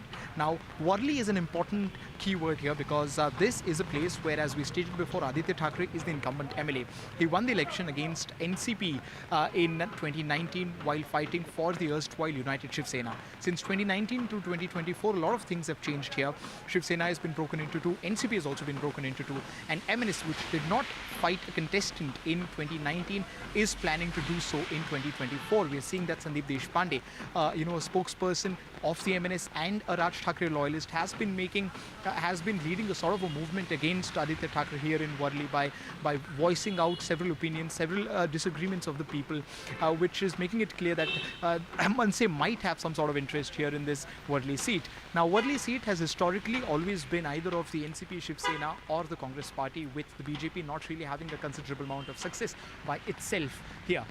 This meeting would have resulted in some sort of discussion regarding the political framework leading up to the elections, because we saw that Raj Thackeray made it very clear to his party workers when he returned from his US trip and asked them to be ready to fight a full throttle single party election and be ready to fight as many as 225 to 250 candidates in the upcoming elections. So what will be the fate of Worli seat be, and what sort of support, in what capacity will the Mahayuti provide support, if any, that is, in the upcoming state assembly elections, will only be to be seen later on. Now, Grammy Award-winning musician Ricky Cage slams Air India, says that he was downgraded from business class for the third time in a year, complains of rude Air India staff as well. Now, Air India has taken notice of the situation and has said that the staff behavior is being taken care of. On a post on social media platform, he said, and I quote, "Wow, third time this happened to me in 1 year. I booked and paid for a business class ticket on Air India from Mumbai to Bengaluru. When I reached the departure gate, the staff rudely tells me that I have been downgraded for no reason and that they cannot give me a refund." He also questions what's up with Air India. The person on the counter, he names the people, Nishita Singh. He says that they've not been helpful and they were impolite. Air India needs to introspect and see if they're capable of running an airline in the first place. He also says that he's at the departure gate at the moment when he was making this post, and that the flight was taking off at 9:25 a.m. In the last minute, he was informed that he was being downgraded. Shifting focus, severe rains have caused havoc in many parts of West Bengal, with reports of severe waterlogging, electricity disruptions that has caused traffic snarls in parts of the state. Visuals show waterlogging on the runway of Netaji Subhash Chandra Bose International Airport in Kolkata as well.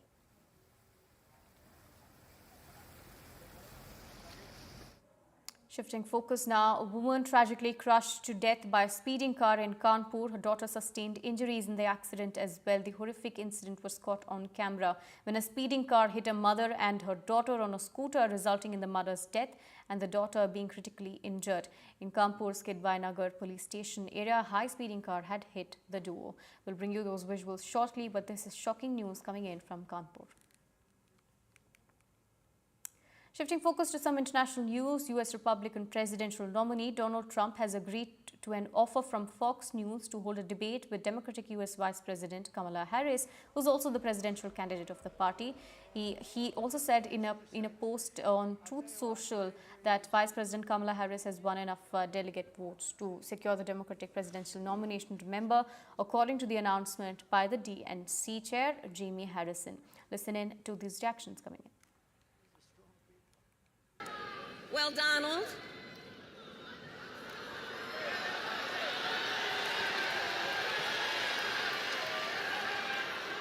I do hope you'll reconsider to meet me on the debate stage.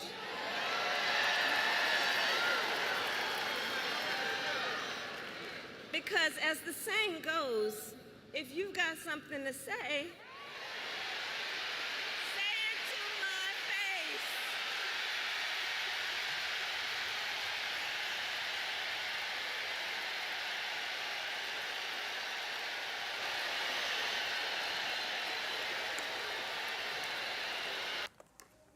we have some breaking news coming in from the Paris Olympics. Manu Bakar has missed her bronze medal. Unfortunately, she finishes in 4th place. Manu Bakar misses the hat-trick at Paris Olympics. Remember, she did get 2 big wins earlier at the Paris Olympics, but now she's finished 4th in the 25-meter rifle final. This is the latest that we're bringing for you from the Paris Olympics. Manu Bakar was in line for a hat-trick win, but it appears that she's missed the bronze medal in this particular game, and she's finished in 4th place. She's missed her hat-trick opportunity for a medal at the Paris Olympics. Manu Bakar has finished 4th in the 25-meter rifle final. Just earlier, she had become the first Indian to win a medal at the Paris Olympics, and post that, the duo had also won another shooting sport at Olympics as well. Unfortunately, though, doesn't seem like the luck was continuing for Manu when it comes to the third opportunity that she had got to win a medal, but she's finished in 4th in the 25-meter rifle final. That's what we're learning from Paris Olympics. We'll try and get to more details as to how the performance was, who were the winners in this particular game, as well as my colleague Rika tracks this closely in Paris. But the latest that we're bringing for you as of now is that Manu Bakar has finished in 4th place in the 25-meter rifle shooting game. Remember, she had already made her mark by clinching bronze medals in both the individual and team categories of the 10-meter pistol event that occurred earlier in the competition as well.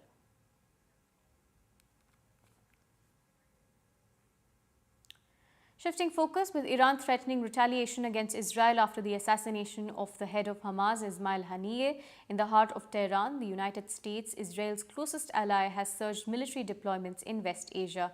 As Tel Aviv braces for massive ballistic, cruise and drone strikes, what exactly has the US Department of Defense announced? NDTV's Vishnu Shom has the details. Take a look.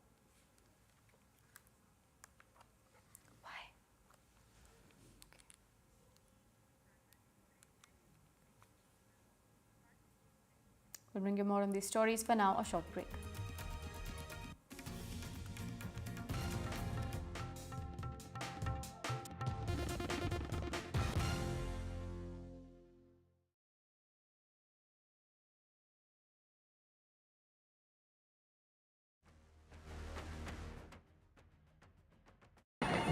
Stay informed and entertained with the new and updated NDTV News app. You can watch all our channels live, listen to podcasts, read breaking and exclusive news from around the world and more. Download the NDTV app today and get access to the best journalism and storytelling on your smartphone or tablet. The NDTV app. News that matters to you.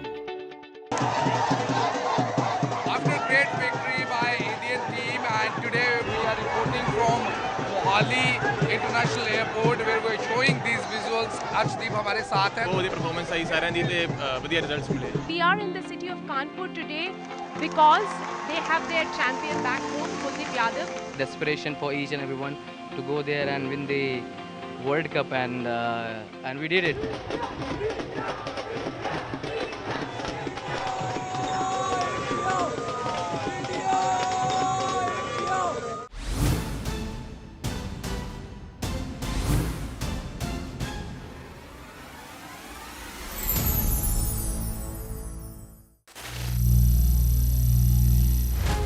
Some people say the metaverse will only be virtual. One day this lecture hall will be made of code, and driverless cars would be trapped in intersections. But even in this maze of the future, you can't wish away health. It's time to become more resilient.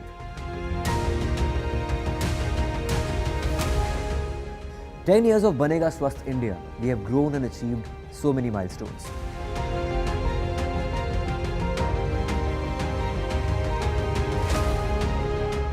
And now I have a plan to beat the urgency, to stop breathing with difficulty, to relieve getting choked with inactivity.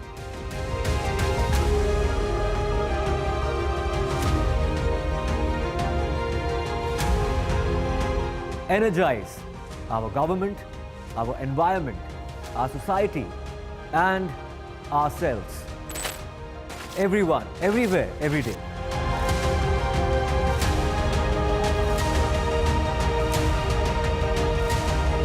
Banega Swasth India. One world hygiene.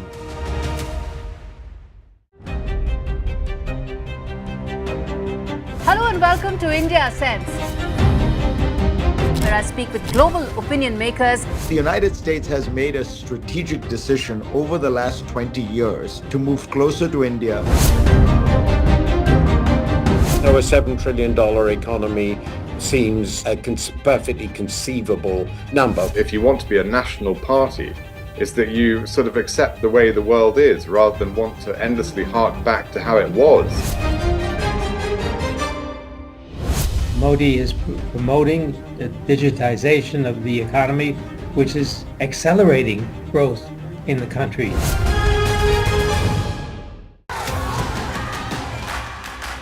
The biggest democratic exercise in the world.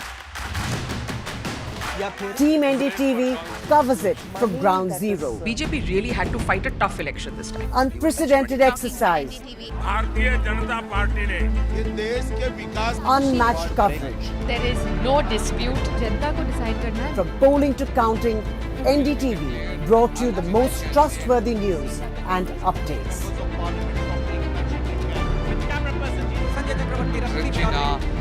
Elections mean NDTV.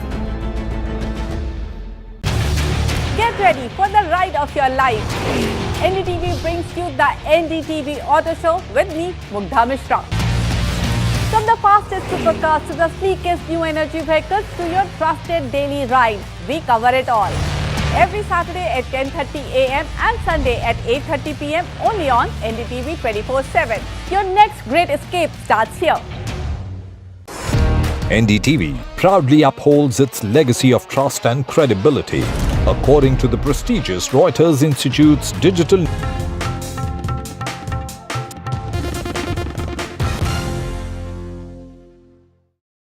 Somebody who has written extensively not only about the economics of misinformation, which is probably something that is very well associated with him, but also about the high degree of polarization in American politics, and in the present context, very relevant to the fact that how Kamala Harris joining the race will have a deep impact, at least on the current presidential poll scenario. Professor Matthew Baum, welcome to NDTV. And my first question to you, sir, would be, how do you think Kamala Harris joining the race now and President Biden, of course, exiting the race, how does that change the scenario, the electoral scenario for the presidential elections in the United States? Well, I mean, I think it completely upended the way things were heading in the weeks before Biden dropped out. Almost all of the oxygen in the campaign was about Biden's age and whether he was up to the task and whether he had any chance of winning. And then the Republicans were very sort of had kind of a triumphal convention, and they were talking about sweeping the Congress, and the Democrats were feeling really gloomy. You started having some big donors withholding campaign contributions, and it was generally looking pretty bleak. When Biden dropped out and immediately endorsed Harris, and everybody sort of in the party sort of quickly coalesced around her, it just flipped the script, because I think a lot of Democrats were, as I said, feeling really borderline hopeless about the trajectory of the campaign. And this was kind of like a shot in the arm, created a lot of enthusiasm, really impressive and quick donations, apparently on the order of 200 million in the first week in terms of campaign contributions to Harris. The polls started showing her more or less even with Trump, whereas Biden had been running consistently behind in most of the swing states. So in the short run, at least, it rejuvenated the Democratic campaign. I mean, it's hard to say how it will play out in the longer run, because, you know, she hasn't run a campaign like this before. And the Republicans hadn't really been directing their fire at her. And now they were obviously thrown off balance in a bit. Stay informed and entertained with the new and updated NDTV News app. You can watch all our channels live, listen to podcasts, read breaking and exclusive news from around the world and more. Download the NDTV app today and get access to the best journalism and storytelling on your smartphone or tablet. The NDTV app. News that matters to you. After great victory by Indian team, and today we are reporting from Mohali International Airport where we're showing these visuals. Arshdeep हमारे साथ हैं. बहुत ही performance आई सारे दी ते बढ़िया results मिले. We are in the city of Kanpur today because they have their champion back home, Kuldeep Yadav. Desperation for each and everyone to go there and win the World Cup, and we did it.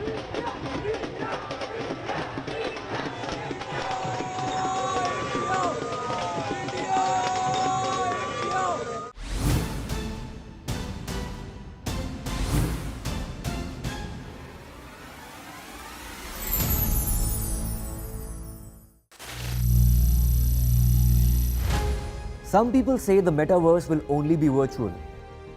One day this lecture hall will be made of code, and driverless cars would be trapped in intersections.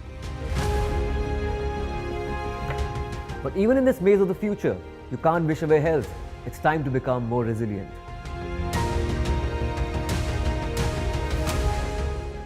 "10 years of Banega Swasth India, we have grown and achieved so many milestones.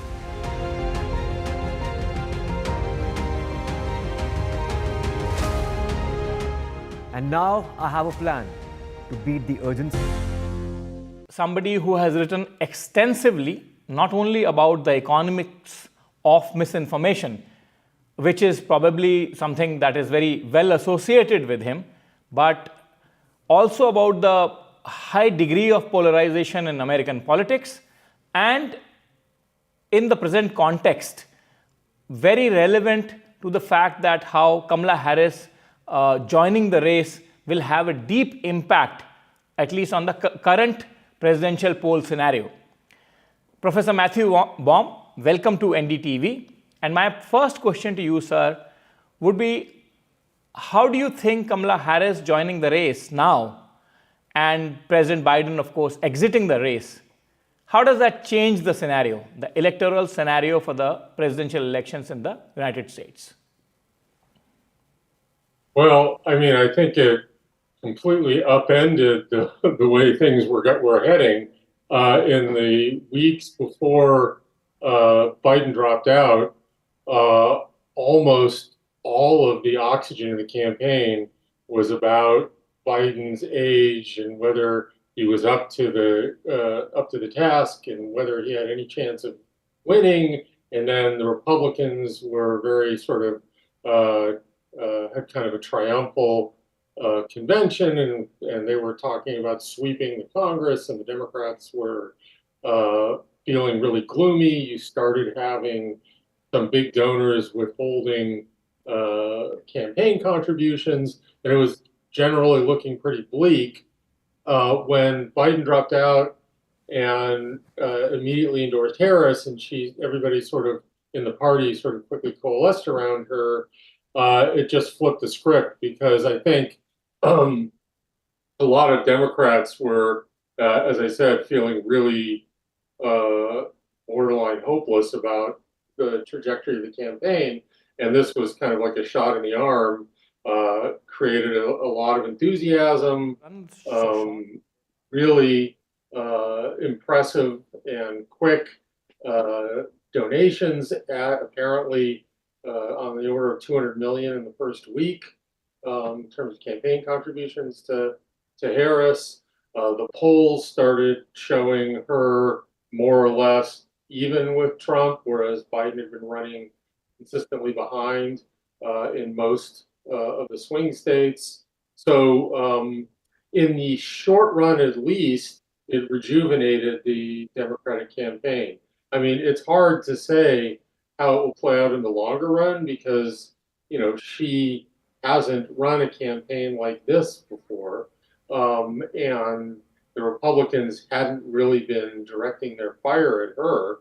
And now they were obviously thrown off balance in a big way by this. And then after that, you know, you had the really shaky introduction of J.D. Vance as Trump's vice presidential candidate and the gaffes that he's committed.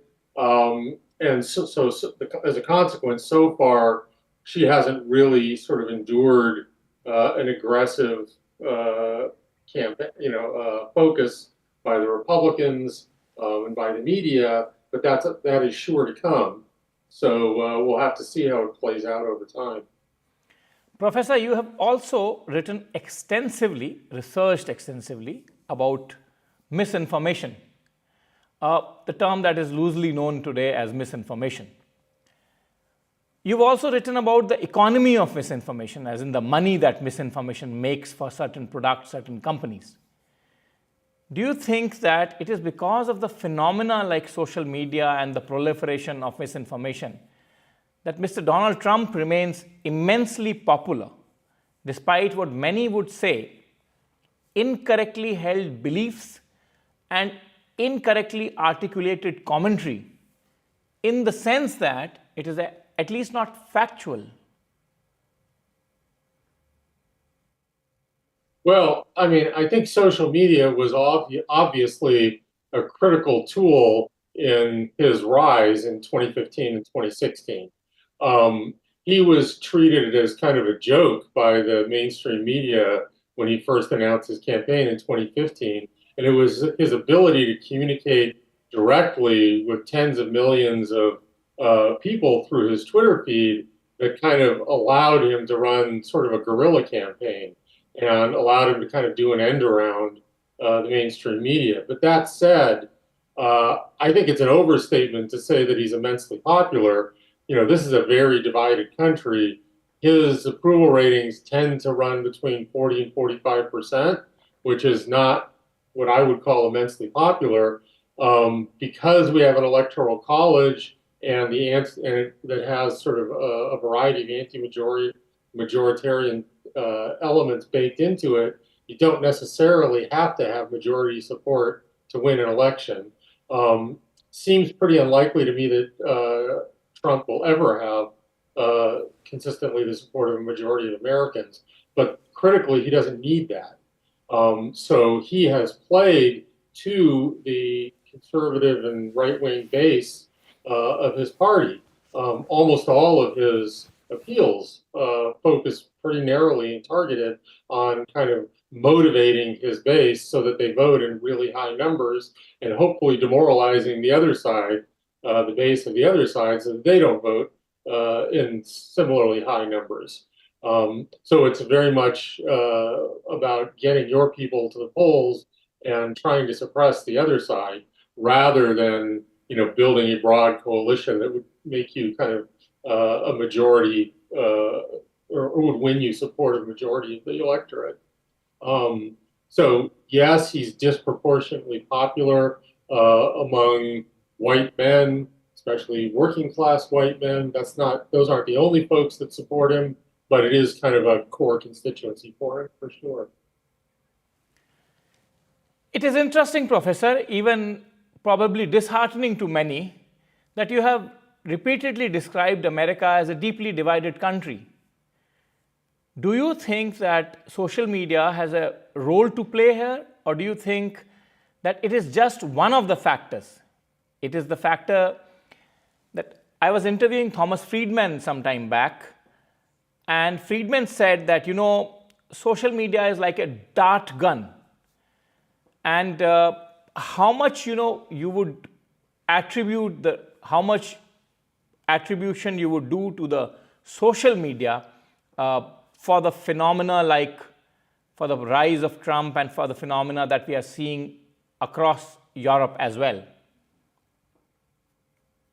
It's certainly not because of social media. Social media is certainly not the cause. Polarization in this country sort of bottomed out after World War II in the 1950s and into at least, you know, much of the 1960s, starting in the early 1970s with Watergate, into the 1980s, we've seen a steady, gradual increase in polarization. It increased with the emergence of Newt Gingrich in the House of Representatives and a different strategy for trying to regain the majority in the House by tearing down the other side or demonizing the other side, more aggressively than had been done before. Then during the Clinton administration with first the Whitewater and then the Monica Lewinsky scandal. Then you can think about the controversies around the 2000 election in Florida and the Iraq War and the financial crisis, and just go forward, and you can see the polarization was increasing over, there was this arc of rising polarization emerging over 4 or 5 decades. Social media doesn't exist before 2008 or so, and it really doesn't become kind of the force that it is for some time until sometime after that. So what does that mean, that social media don't matter? No, that they certainly do, as an accelerant, among other things. Thomas Friedman, journalist, not professor, I'm sorry. His analogy, I think, is a pretty good one. That gives everybody a dart gun and allows them to sort of fire at each other. And it also facilitates, to some extent, the kind of the emergence of echo chambers that take people who are angry and introduce them to other people who are angry, so that they get to make each other more angry. And that has resulted in an increase in the extent to which the two sides dislike each other. It's not just they disagree on policies, but they just don't like each other. And there are all sorts of examples of how that's manifested. So I think social media are an accelerant that exacerbate the problem, but it's absolutely not the case that they created. And how much do you think, that science of fake news that you talk about and the economics that drive it, that is behind polarization? And then let me broaden the arc of this question, and let me say that not just in American politics, but the world over, the polity in general, the administrators appear to be deeply divided now. I mean, something that was probably never the cause or the case 2 or 3 decades back. Well, I suppose I would tell kind of the same story with respect to misinformation or fake news, that it can be harmful. Most people don't encounter very much of it most of the time.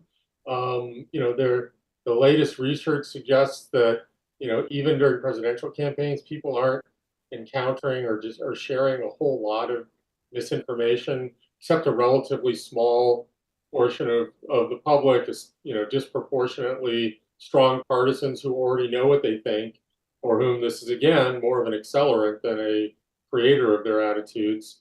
That's not to say that it can't be harmful, and in certain situations, very harmful. So I think misinformation is definitely bad. And if you want to sort of talk about this globally, you have governments attempting to orchestrate disinformation campaigns to sort of stir up polarization. We certainly saw that with Russian efforts in the 2016 and to a similar extent, although it didn't get as much attention in 2020 in the U.S. And there have been plenty of incidents around the world where false stories have led to things like riots or innocent people being attacked or killed, possibly influencing some election outcomes in some places. But all that said, I don't think I think we can attribute too much to misinformation or fake news, as you said. It's very easy to point at that when there are a lot of other things going on as well. I don't think misinformation explains the rising appeal of right-wing populism that has sort of spread in Europe and to some extent in Latin America and elsewhere. I think you can identify a variety of factors that have developed over time that explain this emergence much better. That doesn't mean that populists don't exploit misinformation and social media to help their causes. They do, and it helps them. They're tools that facilitate some of the goals of populist politicians and their supporters. But that's different than saying, then again, attributing all the badness in the world to these phenomena.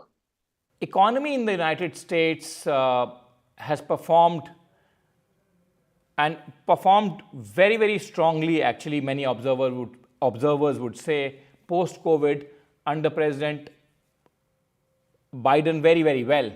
And despite that, the working class base of at least the white majority is completely allied to Mr. Donald Trump. Trump remains extremely popular.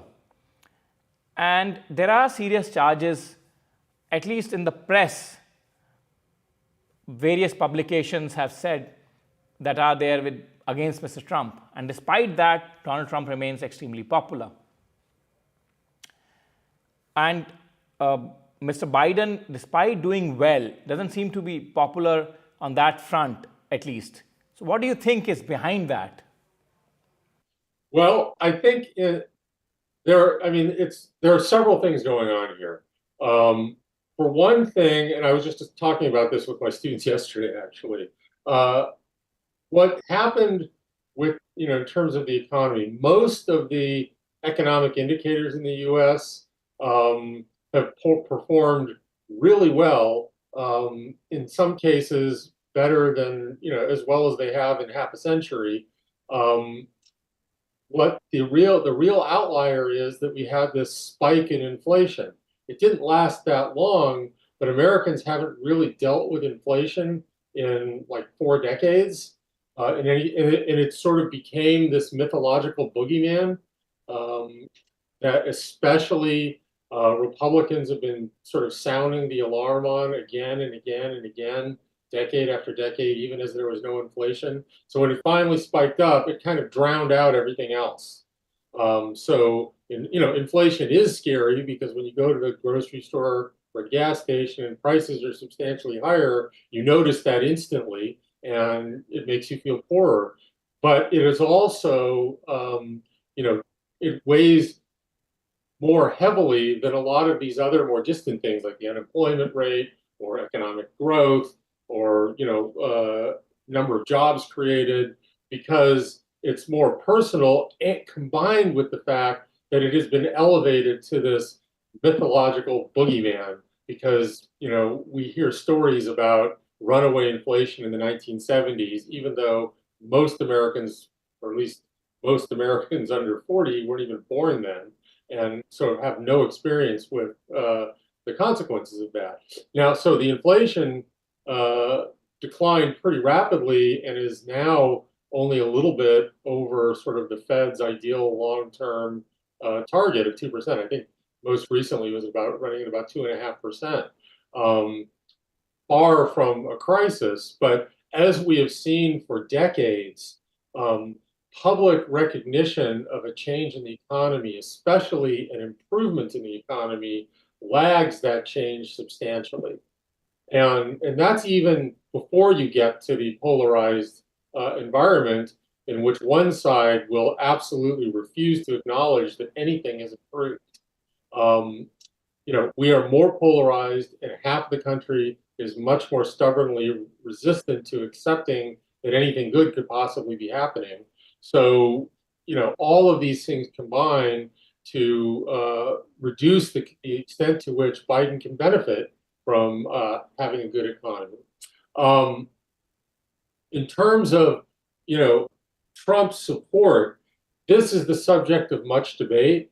How much of this is about, economic hardship, this sort of the Rust Belt, white working class in the Rust Belt and on the family farms being left behind, and how much of this is sort of cultural resentment, the sort of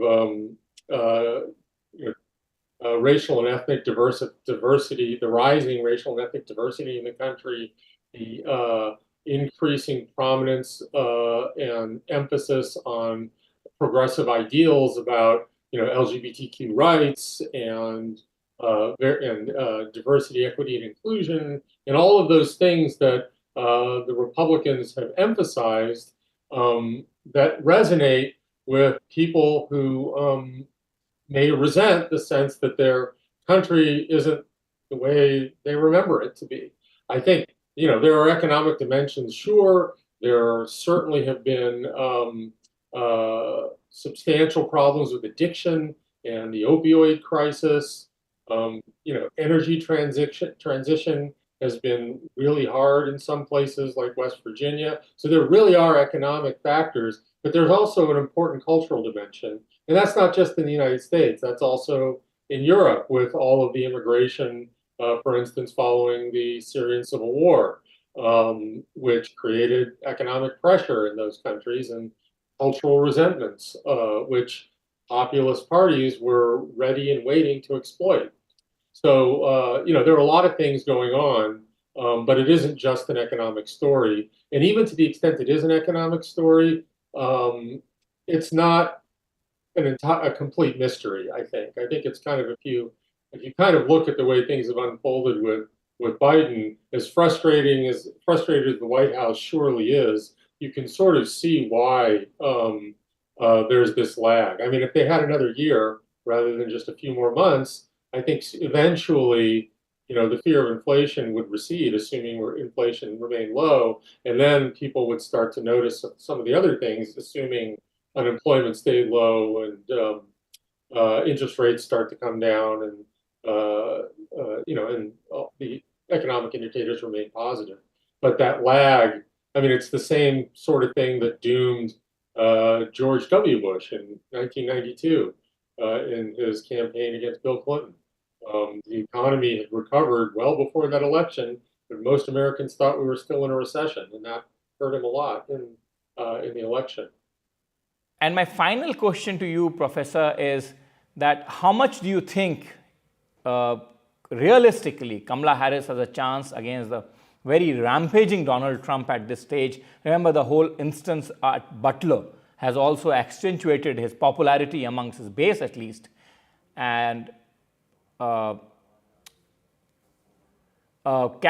Kamala Harris actually really hope to win this one? I think it's a toss-up right now, honestly. I think it's too close to call. Certainly she can win, and certainly he could win. If you had asked me this a week before Biden dropped out, I would have said Trump is in the driver's seat. Right now he's on defense, and she's on offense.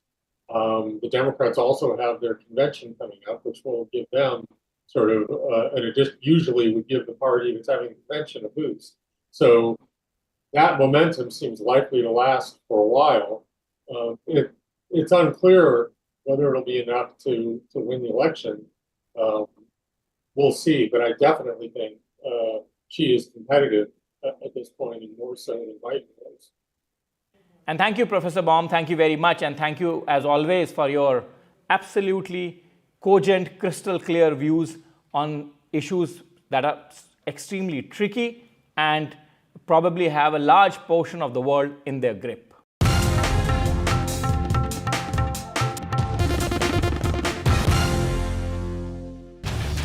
Get ready for the ride of your life. NDTV brings you the NDTV Auto Show with me, Mugdha Mishra.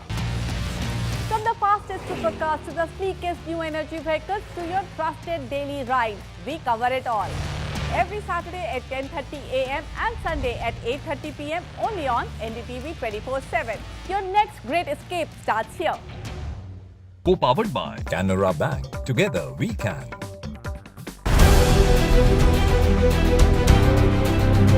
The City of Light and City of Love hosts the biggest sporting show on the earth. We will get you blow-by-blow coverage on NDTV 24/7. It is the best chance for 117 Indian athletes to shine on the biggest stage. You catch us for all the action on our special coverage podium in Paris. Special partner Samman Capital. Jio Samman se presents. I think being healthy from within means being happy within, being healthy and happy in your head. I think once your head is sorted, everything else just follows, your body and your soul. So yeah, I think it's very important to keep your mental peace and stability more than anything else, and everything else just falls into place.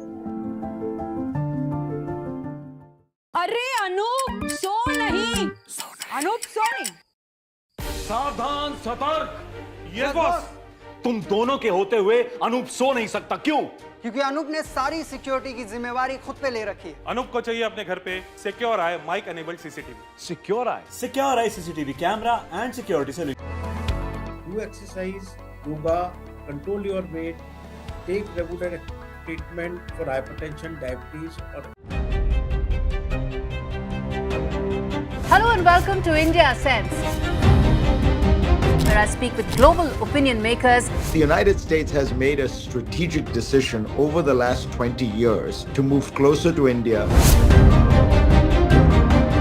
Our $7 trillion economy seems a perfectly conceivable number. If you want to be a national party, it's that you sort of accept the way the world is rather than want to endlessly hark back to how it was.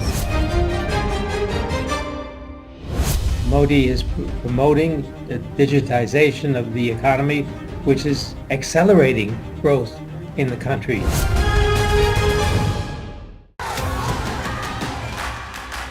The biggest democratic exercise in the world. Team NDTV covers it from ground zero. BJP really had to fight a tough election this time. Unprecedented exercise.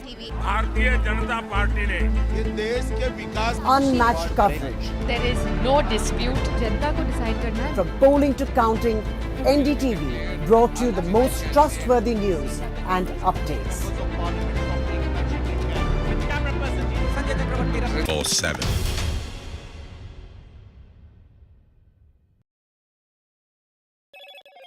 Hello, Moto.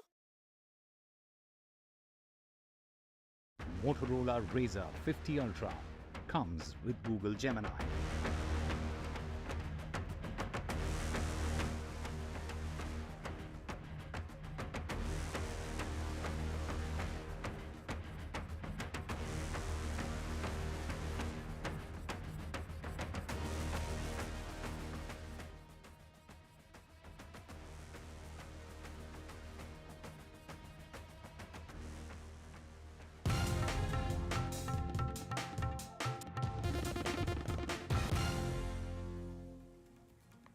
Hello and welcome. You're watching NDTV. I'm Aditi Bhardwaj and let's take a look at the top stories that we are tracking at this hour. It is the day 5 of rescue and relief operations in Wayanad. Death toll mounts to 330 in Kerala's worst ever disaster. Hundreds still missing. Kerala Chief Minister says rescue and relief operation in final stage. The National Human Rights Commission has taken suo motu cognizance of the 12 deaths at a Delhi government-run shelter home. Asha Kiran, NHRC seeks report in 4 weeks from the Delhi government. Freak accident caught on camera in Kanpur. Overspeeding car kills woman in Kanpur. Mother dies, daughter injured. Minor accused arrested, father summoned.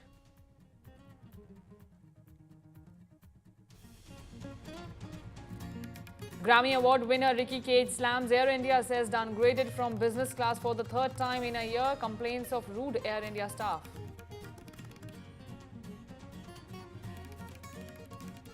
Sharad Pawar and Raj Thackeray meet Maharashtra Chief Minister Eknath Shinde. MNS and NCP gear up for united fight against Shiv Sena.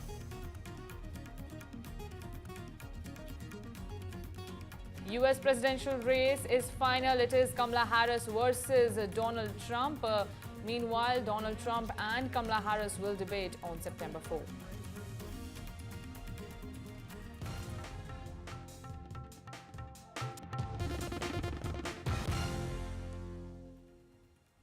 Now, 5 days after the massive landslides in Wayanad, the death toll continues to rise. As many as 330 people have died in the unfortunate tragedy that took place on July 30th. The rescue and relief teams are undertaking a giant operation in a race against time.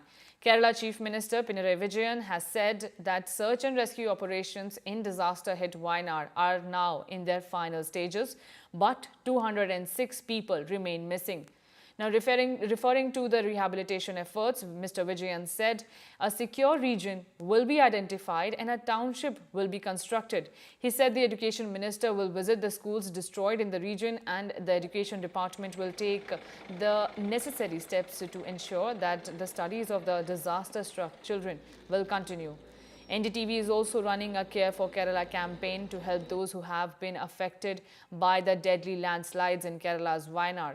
In an effort to locate individuals still believed to be trapped under debris in landslide-hit village, deep search radars are also being deployed.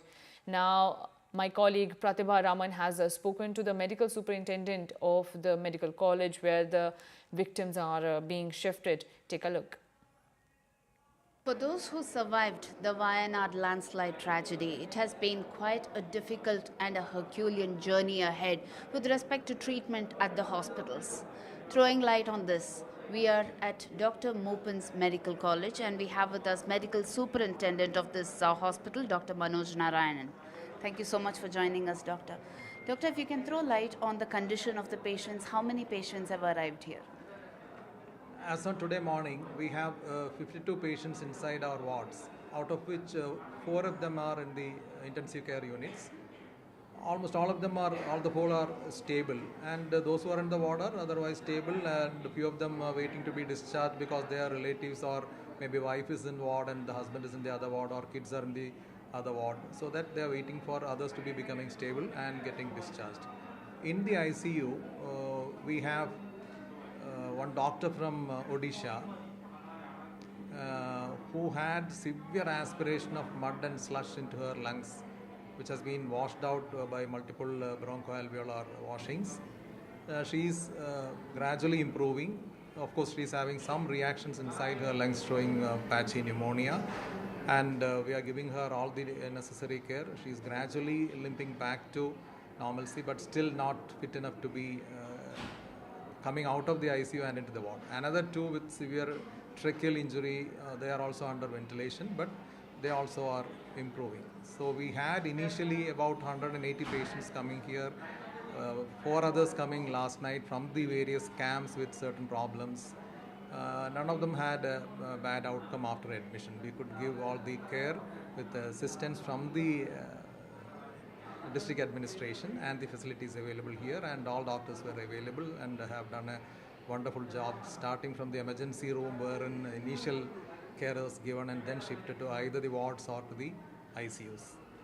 You are a pediatrician yourself, and what are the condition of the many children who also arrived here? I'm sure there must be many bruises, lacerations. Among kids, nobody had severe injury except for one who had some aspiration of the slush into the lungs. That also was given the care. And one very young infant, maybe roughly 45 days of age, having fracture of the collarbones. So that does not require any active intervention otherwise. Baby is feeding well and the mother also is here. One other elder kid also had minor abrasions. That has been discharged and they are progressing well. Among children, we didn't have much severe or rather serious injuries like adults had. I'm sorry to be asking you to recount the horror that day, but if you can briefly tell us exactly, what was happening here at the hospital on the day when the landslides occurred? We had continuous rains, maybe 29th and 30th. And it was just like any other day otherwise, till everybody went to sleep and our ED was very active. And it is around 1:30 early in the morning on 30th that we are getting a message, Tuesday, that there has been a landslide and one among our staff also was involved. Actually, it was our own staff who gave the first call to our emergency department and also to our Deputy General Manager, Dr. Shanawaz. The rescue operation is actually happening on the other side of the hill there. That's the peak, the Chempara peak that we're talking of, from where the landslides seem to have been first triggered. And it falls down the line there, and right behind there is the place where the bridge has collapsed. So that's the landscape that we bring to you here. But we are on the other end, which is considered to be a more safer location as far as the landslides are concerned. And this is exactly the property where one of them from Kerala, whose name is Boshe, who's fondly known as Boshe here, and 1,000 acres of property that he has purchased here is what he is willing to give to all those who have been devastated by the landslides there. So about 100 houses that he is planning to construct right at this property and hand it over to around 100 families there. I have with me one such person who has lost everything. Many of his family members who have been lost to the landslides there, and he is also right now homeless.